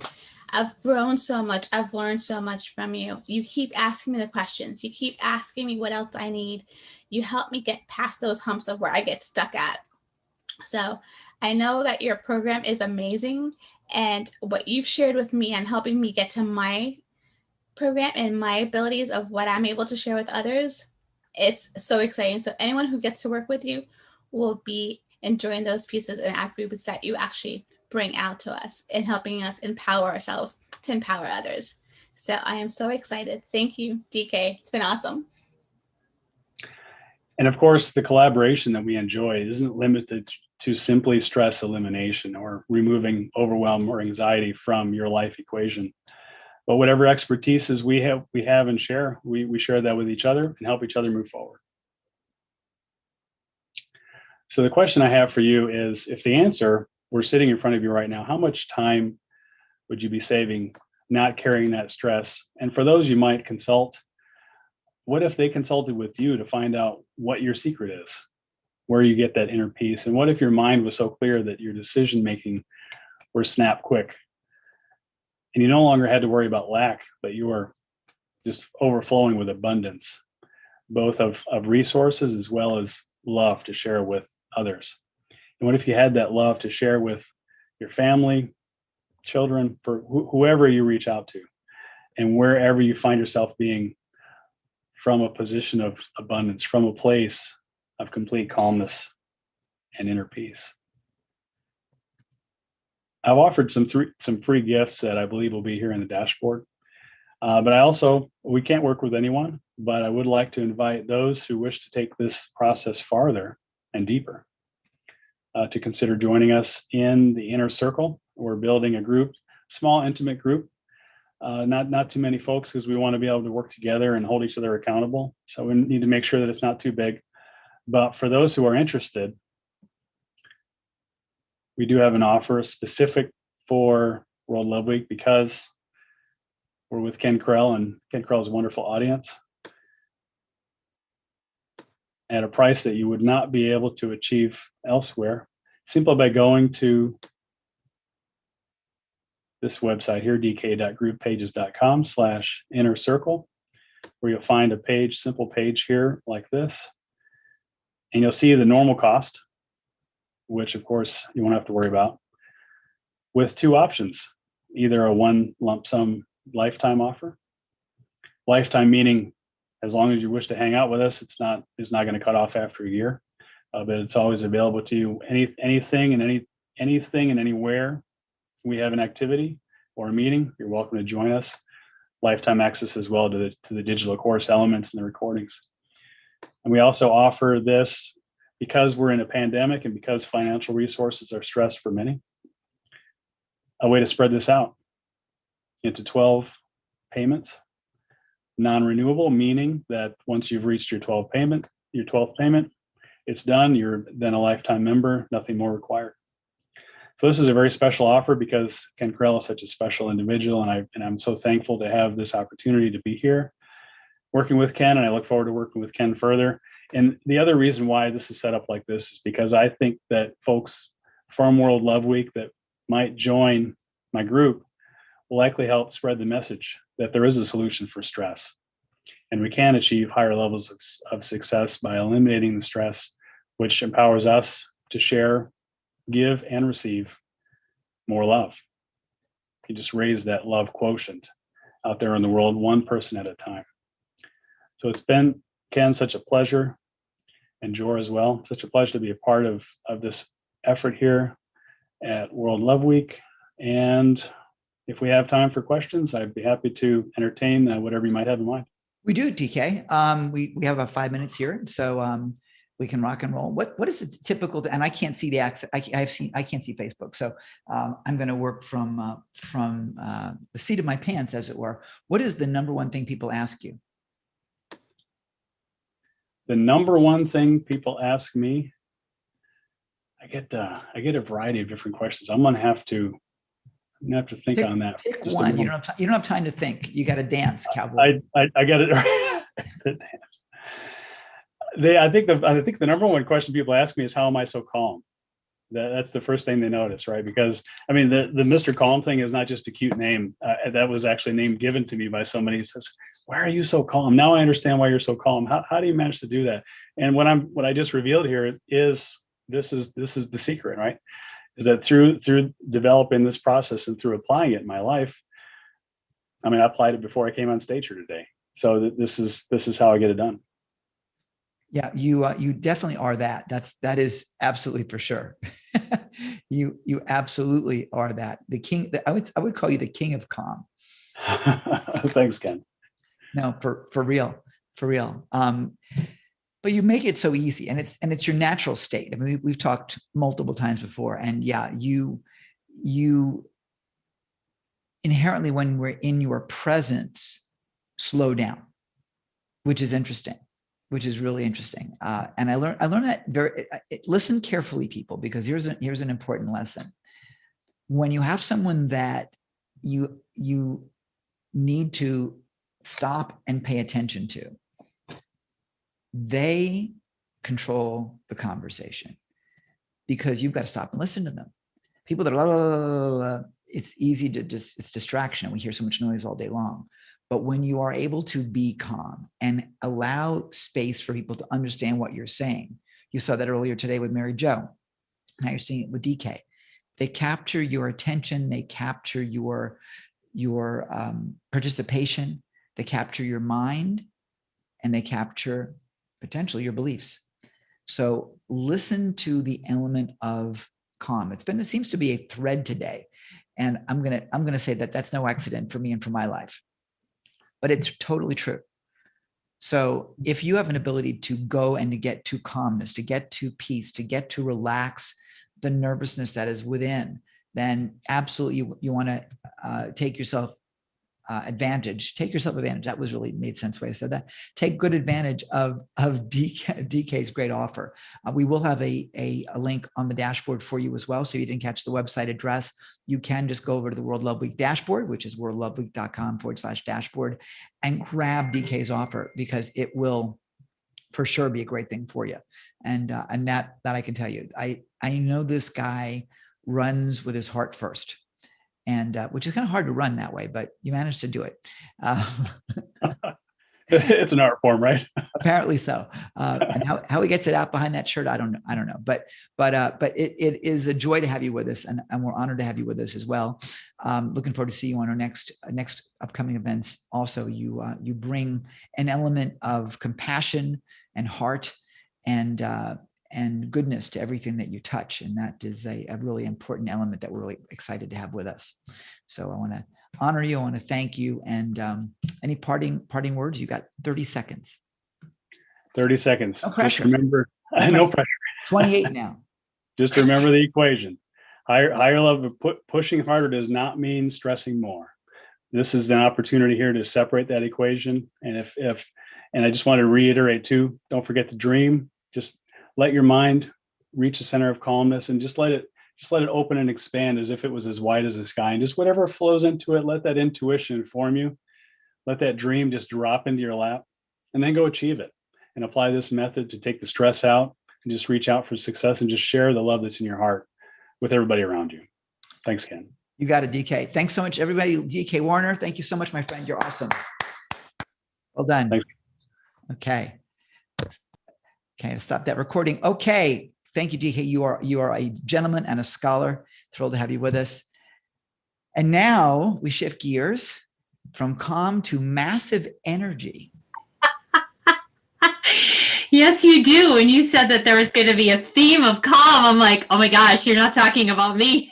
No, this is called, now that we're all mellowed out, now it's time to get your ass off the couch and rock on, because ladies and gentlemen, you are ready. Get ready. If you're not ready, get ready for the incredible Julie Jones, because she's going to talk to you about, and I quote, how to get shit done in 2021. And that is a technical term. The amazing Julie Jones has been speaking and coaching for 15 years. She's a world traveler, a master networker, and a connector of people. She's been married for 8 years and is a fur mom of 3 rescue dogs, a rescue cat, along with a rescue tortoise. This I got to hear about. Julie will be published in Lead Up for Women in March 2021. She's a keynote speaker for Spirit, Mind, and Body Conference, and is a Her Story recipient. How do you pronounce that? Her story recipient. Yeah, that sounds good. Her story. Whatever the hell you want, recipient for the Arizona Global Women's Peace Network, and co-facilitator for the Women's Sanctuary event. Julie has a heart for loving and serving people. And yes, she will get you up off of your seat, out of your chair, into your heart, and ready to rock and roll and get shit done. Ladies and gentlemen, the incredible, the outrageous. Let's hear it for Julie Jones. Thank you, Ken. Woo! Oh my gosh, what a fabulous introduction. And I am super excited to be here in support of World Love Week. And Ken, what an amazing opportunity that you have given to so many people, and for people to really get back to basics. Because when we talk about, getting shit done or love in business, it really comes down to this. It starts with you. And so I have, and I think you have screen share available. I will make you a co-host momentarily. All right. So power vested in me by me. Let's see how I do that. Oh, really? Well, thank you so much, Ken.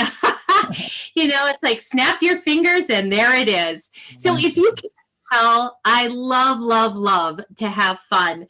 And just a little bit more about my background. I actually was a police officer for 10 years and on a SWAT team. And so why I'm so passionate about people living their best life is that because I saw how quickly life can change.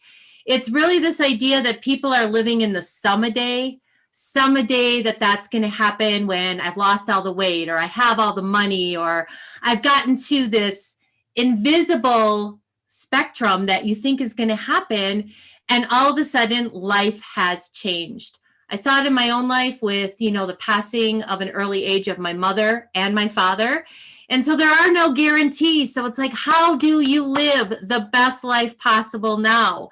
And so I get so excited about this topic. But what's more important to me, besides getting shit done, is really the idea that it starts with you first. And how do you show up in the world? And how do you have self-love? Because having self-love for you is going to spread it out to the world. And so I think I've got now screen share. Woohoo! Thank you, Ken, for the whole idea of screen share. So let me just talk a little bit about why fit in when you were born to stand out. And that's really the idea. I love Dr. Seuss. Dr. Seuss is my favorite because Dr. Seuss gave us some quotes that I believe everybody should be living by. If you have never gotten the book, oh, the places you'll go, read it as an adult and you'll see how it applies in your life these days. So love and business, how the two of them go hand in hand. And I really believe that when we are authentic with who we are and what we bring to the party, that makes all the difference in the world. Honestly, when you are aligned with who you are, everything seems possible.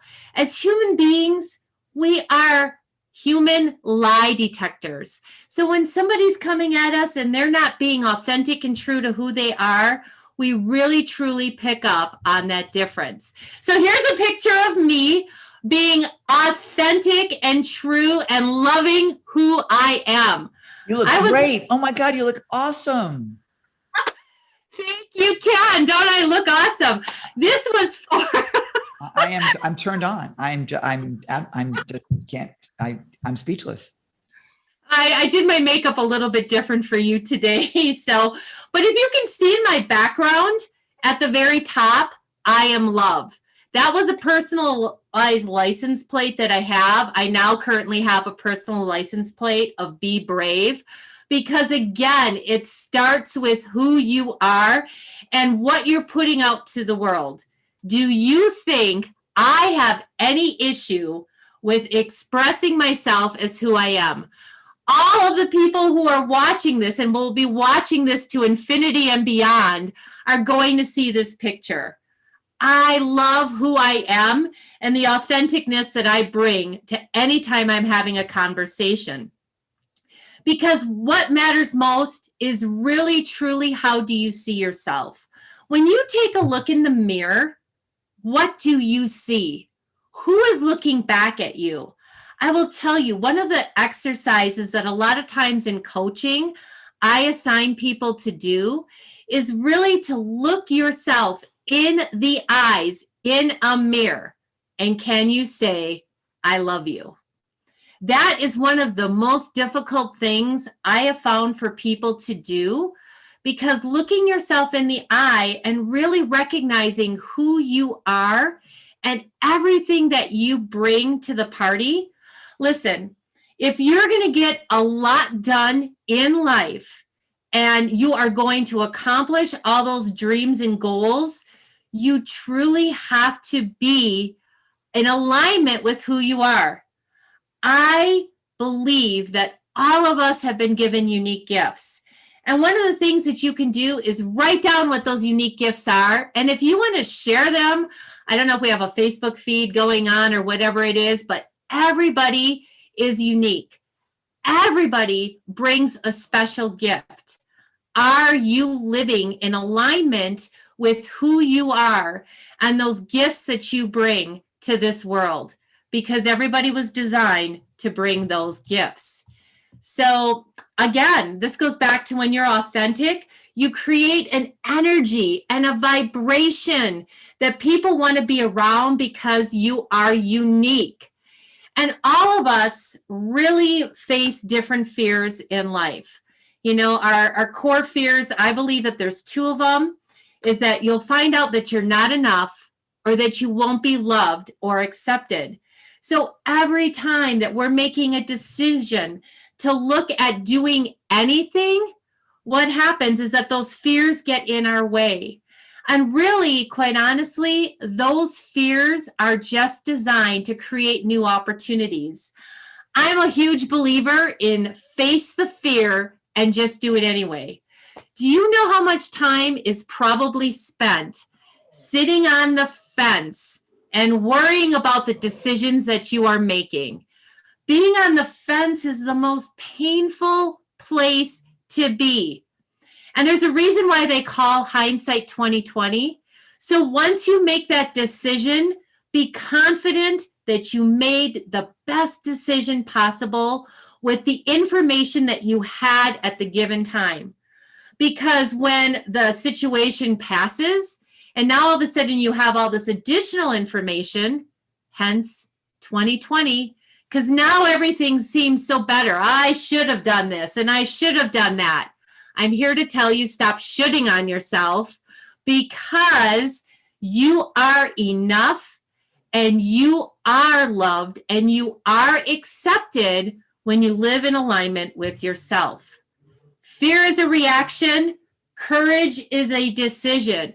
So how are you choosing to live your life? Everything is a decision. Everything that when you spend time and how you spend your time, it's all a decision. Make yourself a priority. Anytime that you are doing anything with your calendar, look to see what is most important to you.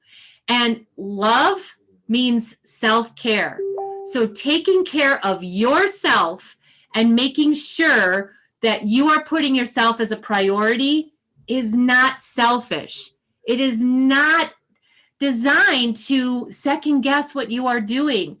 You are only as good to other people that you know in your life as good as you are to yourself. You are that reflection. Remind yourself, I love this by Wayne Dwyer, you cannot fail at being yourself. So some of the key takeaways that I really just want to share with you when it comes to self-love and how this is going to impact you in business. But you know what, more importantly, how it's going to impact you in life, because life is your business. How many times do we go to a networking event, or how many times are we out there and people ask about you? And the first thing that we're identifying ourselves as is sometimes what we do for business. I'm here to tell you that you are so much more. See, when people ask me, what do? I start off the conversation by saying, I look good. And then that opens up the door for a lot more conversation with people in order to be able to share who we truly are. So again, believe in your that you have to offer. And this is a big one for me. Leave everyone better off for knowing you. Sometimes it's as simple as a smile. It's making eye contact. It is the simple fact of saying hello. I think a lot of times right now in society, we've gotten away from the simple acts of kindness. And I'm not saying that that's everywhere, but again, it all starts with you. So what are you doing to make a difference in everybody's life that you meet? I believe in keep doing and taking action. You're never sure what's going to be working, what's not working. But as long as you're moving and taking action, life is going to get done. And you are going to get things done that are on your dream list. What are your goals? What are the things that you really want to be accomplishing in life? I believe also in staying outward focused. And what do I mean by that? The only time that a lot of times we will feel stress is when we're focused in on us and what's going on for us. Now, I'm not saying that my life is full of sunshine, rainbows, and unicorns. But what I am saying is that when I'm focused in on how I can help other people and how I can serve people, a lot of times what's going on in my life doesn't seem as stressful, doesn't seem as negative, doesn't seem as important because I'm focused in on other people. Live in the moment and love everyone for where they are. Have fun and don't worry about the process. See, another thing that I really truly believe, and we've heard the saying about walk a mile in another person's shoes. Well, everybody has been brought up with their own set of glasses, their own perspectives, their own blinders, that sometimes we feel like we always have to be right. Here's a great coaching tip. Do you want to be right, or do you want to have really great relationships? Because you can't have both. You know, it's really important to be respectful of what other people are saying and take that into consideration. Finally, stop being afraid of what may happen and know that you are safe. No matter what happens, trust the process. I'm also a big one in being in gratitude and staying positive. And of course, we are not in this alone. So make sure that you are open, vulnerable, and ask for help. Really, life is no fun as what I call a lone ranger. Find people and surround yourself with the people who love you for who you are, that support you in your dreams, that are all about helping you to make a difference. And, you know, in closing, because, you know, I'd love for Ken and I to get into a little bit more discussion, but I just want to leave you with this. You have this one life. How do you want to spend it?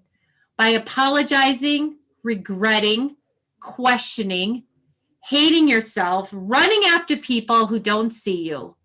Here's what I want you to do is be brave, believe in yourself, do what feels good, take risks. You have this one life. Make yourself proud. And so on that, you know, Ken, I really, if there's any questions or anything you want to ask me, because I'm all about impromptu and I really just love interacting with people and how I can make a difference. Well, then we need to be impromptu. Yes. Let's dance, baby. When people come to you, Julie, what is the number one thing that they want to deal with? The number one thing they want to deal with is really what stops them. Like they have really hit that ceiling. And for a lot of people as well, too, they have forgotten how to have fun and really, truly go out there and have fun while they're doing things. See, Ken, I feel we've been given this myth of that anything worth doing has to be hard. You have to work at it. It has to be difficult. I'm not telling you that sometimes, you know, our dreams don't take some work, but why can't it be easy and fun? And, you know, sometimes like if you're not having fun, I believe you're doing it wrong because nobody wants to be part of the have-tos in life anymore.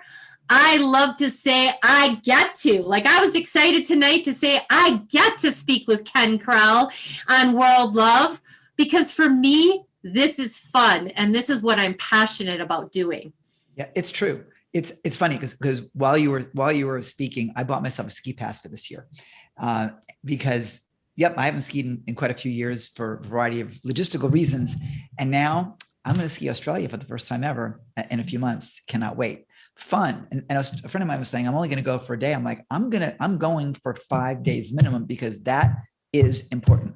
So if you said, and here yourself first, like you put yourself first. Yeah. And again, because I believe as well too, Ken, that when you are not always thinking about what has to be done and you're in that space of skiing, all of these creative ideas and all these new thoughts and all of this is going to come to you and you're going to come back a new man. You're going to be like, oh my gosh, look at what I'm going to get done now. Like, I can't wait to see what new ideas you come up with. Well, it's true. And because here's the thing, when you're going down a mountain, you're thinking about staying alive, not about anything else. It's like, you can't be really depressed when you're going down a mountain. There is no space in your brain for that. You know, it's really interesting. But I'll tell you, it really comes down to making that decision and putting it on your calendar. Because if you don't put it on your calendar, there's no space for it. I was realizing last night that as I want to swim daily, I need to get back to the pool because to me, it's better cardio. It's lower impact, doesn't mess with your legs. It's just a better thing. And so I've been putting it off for a while now. And I realized, dummy, put it in your calendar. That's how you get it done. You block the time and that's what it is. And boom, you're going to ski. You're going to swim from 7 to 8 in the morning or 7 to 7:30 in the morning. That's the time you block, period, or whatever that happens to be. And fun should be a non-negotiable because what are we here for? And what's the point? you know? It, and the beautiful thing is, I'll tell you, it's interesting. I don't like being called a coach. I'm that's not my persona. I'm kind of like you. I'm a get shit done person. And my high-end program is called Safari, and it is really about a getting it done, a doing, a producing rather than a learning, because you learn by doing. I'm really all about that. You want to do an event, we'll get you to do an event. A successful event, we'll get it done. One way or the other, we'll get it done. You learn along the way. You don't need to know how to program the VCR until you're going to use what the hell is a VCR? Until you use whatever that is, right?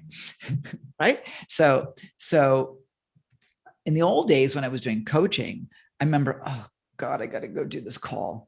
Now it's like, I can't wait. I got a Safari call tomorrow. You know, it's like, this is great. They're my people. Big difference in attitude. If you can structure your lives that way, you know, then you got it made, because then you're never working again. Then you're just playing. Right. You know? Well, I honestly say that the people I love to work with are not going to be energy sucks. So it's, you know, when we talk, and I think you have a very similar process when I talk to people, it's like we have to be a good fit. And I'm not saying that you're going to love everything that I have to say, because here's the idea. I want to be respected. I'm not worried about being liked. I mean, I have a lot of circle of friends, but I'm the person that's going to give it to you straight. Yep. Like, you know, you've been living life and people have not been giving you the feedback that, you know, you're looking to hear so that you can accomplish everything that you want. Again, it's all about, you got to take action now. Like every single moment, it's moment by moment. Stop worrying so much about the future and start living for today. Oh, it's true. It's absolutely true. So the bottom line is, and think about this, who comes first? Who comes first? Right. You know, and I tell you, we have been trained, at least my generation, I believe, has been trained that other people come first. Everybody else comes first. And that is so not right, because it puts you into a place where you don't take care of you. Now, the airlines have it figured out. You get on an airplane, they put you in that really uncomfortable seat, and they say, okay, seat backs up to the most uncomfortable and locked positions, tray tables locked away. And in the case of a change in cabin pressure, oxygen mask will fall from the ceiling. Okay. Put it on someone else first so you can die in the meantime. That's not what they say. No, they don't. Because I think that die part is like, you know, that's, you know, conveniently omitted. Right. You know, it's like delay your focus, put it on you first and then help others is the point. Right? Put it on yourself. Is that being selfish? No, it's being, you can't help anybody else until you take care of yourself. And so many people, and we see all these people in new age stuff, you know, and the yoga people and all the artsy people. And I'm going to probably say it in some way that may seem disrespectful, and it's not meant that way. But everyone in the holistic is like, oh, money is evil. Bullshit, it's evil, but money is great. You want to have rich people taking care of you because it means they're full of abundance. Last thing I want to see is some broke person talking about abundance. That's like, really? I mean, come on. You were meant to be rich. Right. Well, and that's it. Again, when I talked about the idea that we're all human lie detectors. So if somebody is telling me about their abundant lifestyle and they just drove up in a 79 Pinto, well, I think my inner radar is going to be like, something doesn't quite right about this whole scenario. And so it's like, just be true to who you are. And I'm the first to say, if I don't know, I don't know, but I will get the information for you. And my heart is so huge. And like my highest value is to be in service of people. But again, before I'm in service of people, I'm in service for myself. Because if I'm not taking care of myself, I really, truly am not good for anyone else. And I have a lot to offer. Like I said, there's a lot rattling around in this head up here. I've noticed. I've noticed. Yeah. And here's the thing. It's that energy that really is contagious. And when you do come from that place of authenticity and craziness, if you will, and I say this, I'm being, I'm talking very slowly and I'm being very measured, but you see me in action. I mean, I'm a crazy person and I want to always be that. I want everyone to celebrate your inner crazy because that's where happiness lies. When you're in that children to be seen or to be seen and not heard mode, or or the shush mode. That it's not who we were meant to be. We're meant as humans, I believe, and of course I'm always right. Just saying, in my world, doesn't mean you're wrong. It just means I'm right. And don't we all feel that way, right? Don't we all feel that way? We're always right. But here's the thing: we're meant to have fun. You live longer if you have fun. There's something to live for. People have been this past 12 months-ish have been so challenged, and some have taken the whole pandemic situation incredibly negatively. And listen, 500,000 million deaths, that's not exactly something you dance about by any means. And there's been a lot of tragedy along the way, and it's hit my family as well. But at the end of the day, there are things that we can control and there's things that we can't. So what we can control is how we deal with it. And if we can make this a positive experience for ourselves, make it our best year ever, turn this this isolation into another way of communicating. I mean, there are days I don't even leave this apartment, but yet I leave this apartment every moment because I'm with you globally, and my world audience has never stopped. So how am I disconnected from anybody? Right. Well, and it's all perspective, and you hit it on the nail on the head. It's a choice. It is really a choice, because here's the thing. I mean, like sometimes like you wake up and you have a flat tire, right? Well, is it a bad moment or is it a bad day? Because some people will take that incident and they'll turn it into like this horrible day. Well, you're just going to continue to attract more horribleness. I mean, that's just the bottom line. But if you say, okay, well, I had a bad tire, and this is how I usually think, well, it prevented me from like driving down the road and getting into a serious accident. Like I missed that accident, or I missed bad traffic, or okay, it's just, just an inconvenience to start my day. And then from that point, it's like, it's a glorious day. Again, everything that happens, it's a choice, whether you want to be positive or negative. And obviously I choose a lot of positivity because I love life. And again, I don't know how much time I have. So I truly am going to live each and every moment, in the best light possible. Again, not all sunshine, rainbows, and unicorns, as I say, but I have a pretty good damn life. So it's true. But people, why we always tease my audiences when I was teaching real estate, the person didn't accept the offer, whatever it was. Is it a good thing or is it a bad thing? And they're like, half of them good, half of them say bad. I'm saying, no, it's a thing. You don't know. Right. You don't know. You don't know whether the rejection of the offer doesn't mean that you're able to go down further, or you can't offer. You never know what is going to be coming up next. And certainly there's plenty of stories of people missing an airplane flight, and they're upset, and the next thing they learn the plane crashed. Oh, good thing I missed that flight. Thank you very much. There is that whatever your spiritual belief is, my sense is that there's some kind of higher power, whatever you choose to define it as your own choice. But I think there's some element of some protection universe that's looking after us. At least I got a few of those angels looking over me somehow, given all the obstacles I've had. I think we all do. So if we recognize, I'll give you a quick story because we're running out of time. And I was in Cambodia about 10 years ago, and I was broke. I literally had $20. Was it $20? I had $20 left to my name that day. That was all I had in the world. That was it. I was done. It was after the GFC, global financial crisis. Here in Australia, they call it really nice stuff. I lost the house, lost the car, completely humiliated. Everything was like, my life was, to coin a phrase, shit. Okay. And yet here I am in Cambodia because, hey, it's cheap there, and really amazing place of temples. It's stunning. And I met this guy, and we're having this conversation. And I said, I'm not really worried about money. He goes, bullshit, but he said to me, whenever you need it, does it show up? And I was like, yeah, it does. He says, what are you worried about? What are you freaked out about? It will come. And sure enough, the next day, some stuff got sold online, and there was money again. Now, I mean, it wasn't like millions, but I was able to eat, I was able to sleep. I was, wasn't on the street. So having that faith and recognizing that, doesn't it take a lot of pressure off so you can have fun? It does. It does. Yeah. Just be aware that it will come to you. Like, I mean, sometimes the universe is testing you to see how bad you really want something. Yeah. And, you will attract what you are thinking about and putting out there. Oh, honestly, if you're thinking about money, you have no money. It's true. Well, it's all, the whole law of attraction thing. Where you focus is where it is, which is really important. Now, I know you have a gift for us, correct?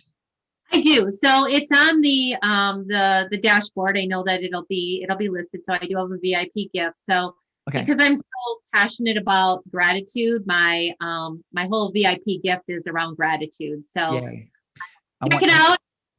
I want you, first of all, I'll say thank you in gratitude, because it means a lot. And I know that when you go through it, you will love it as well. And speaking of VIP, if you've not upgraded to VIP yet, I urge you to do that while you still can. It's a crazy low price. It's a stupid low price, frankly. And with that, which we've never done before, you get your own World Love Week mug, personalized World Love Week mug. I can't even say it. I'm delirious. But you'll get your mug delivered sometime in the next lifetime when it arrives. When the Postal Service decides to send it to you. But it will be dispatched immediately. You'll love it. So if you haven't yet gotten yourself your VIP All Access Pass, you'll get access to this recording, all the others for life. And with that said, Julie Jones, I love you. It is always a pleasure to have you in my space. In our space, you are a light that shines bright. And thank you again for being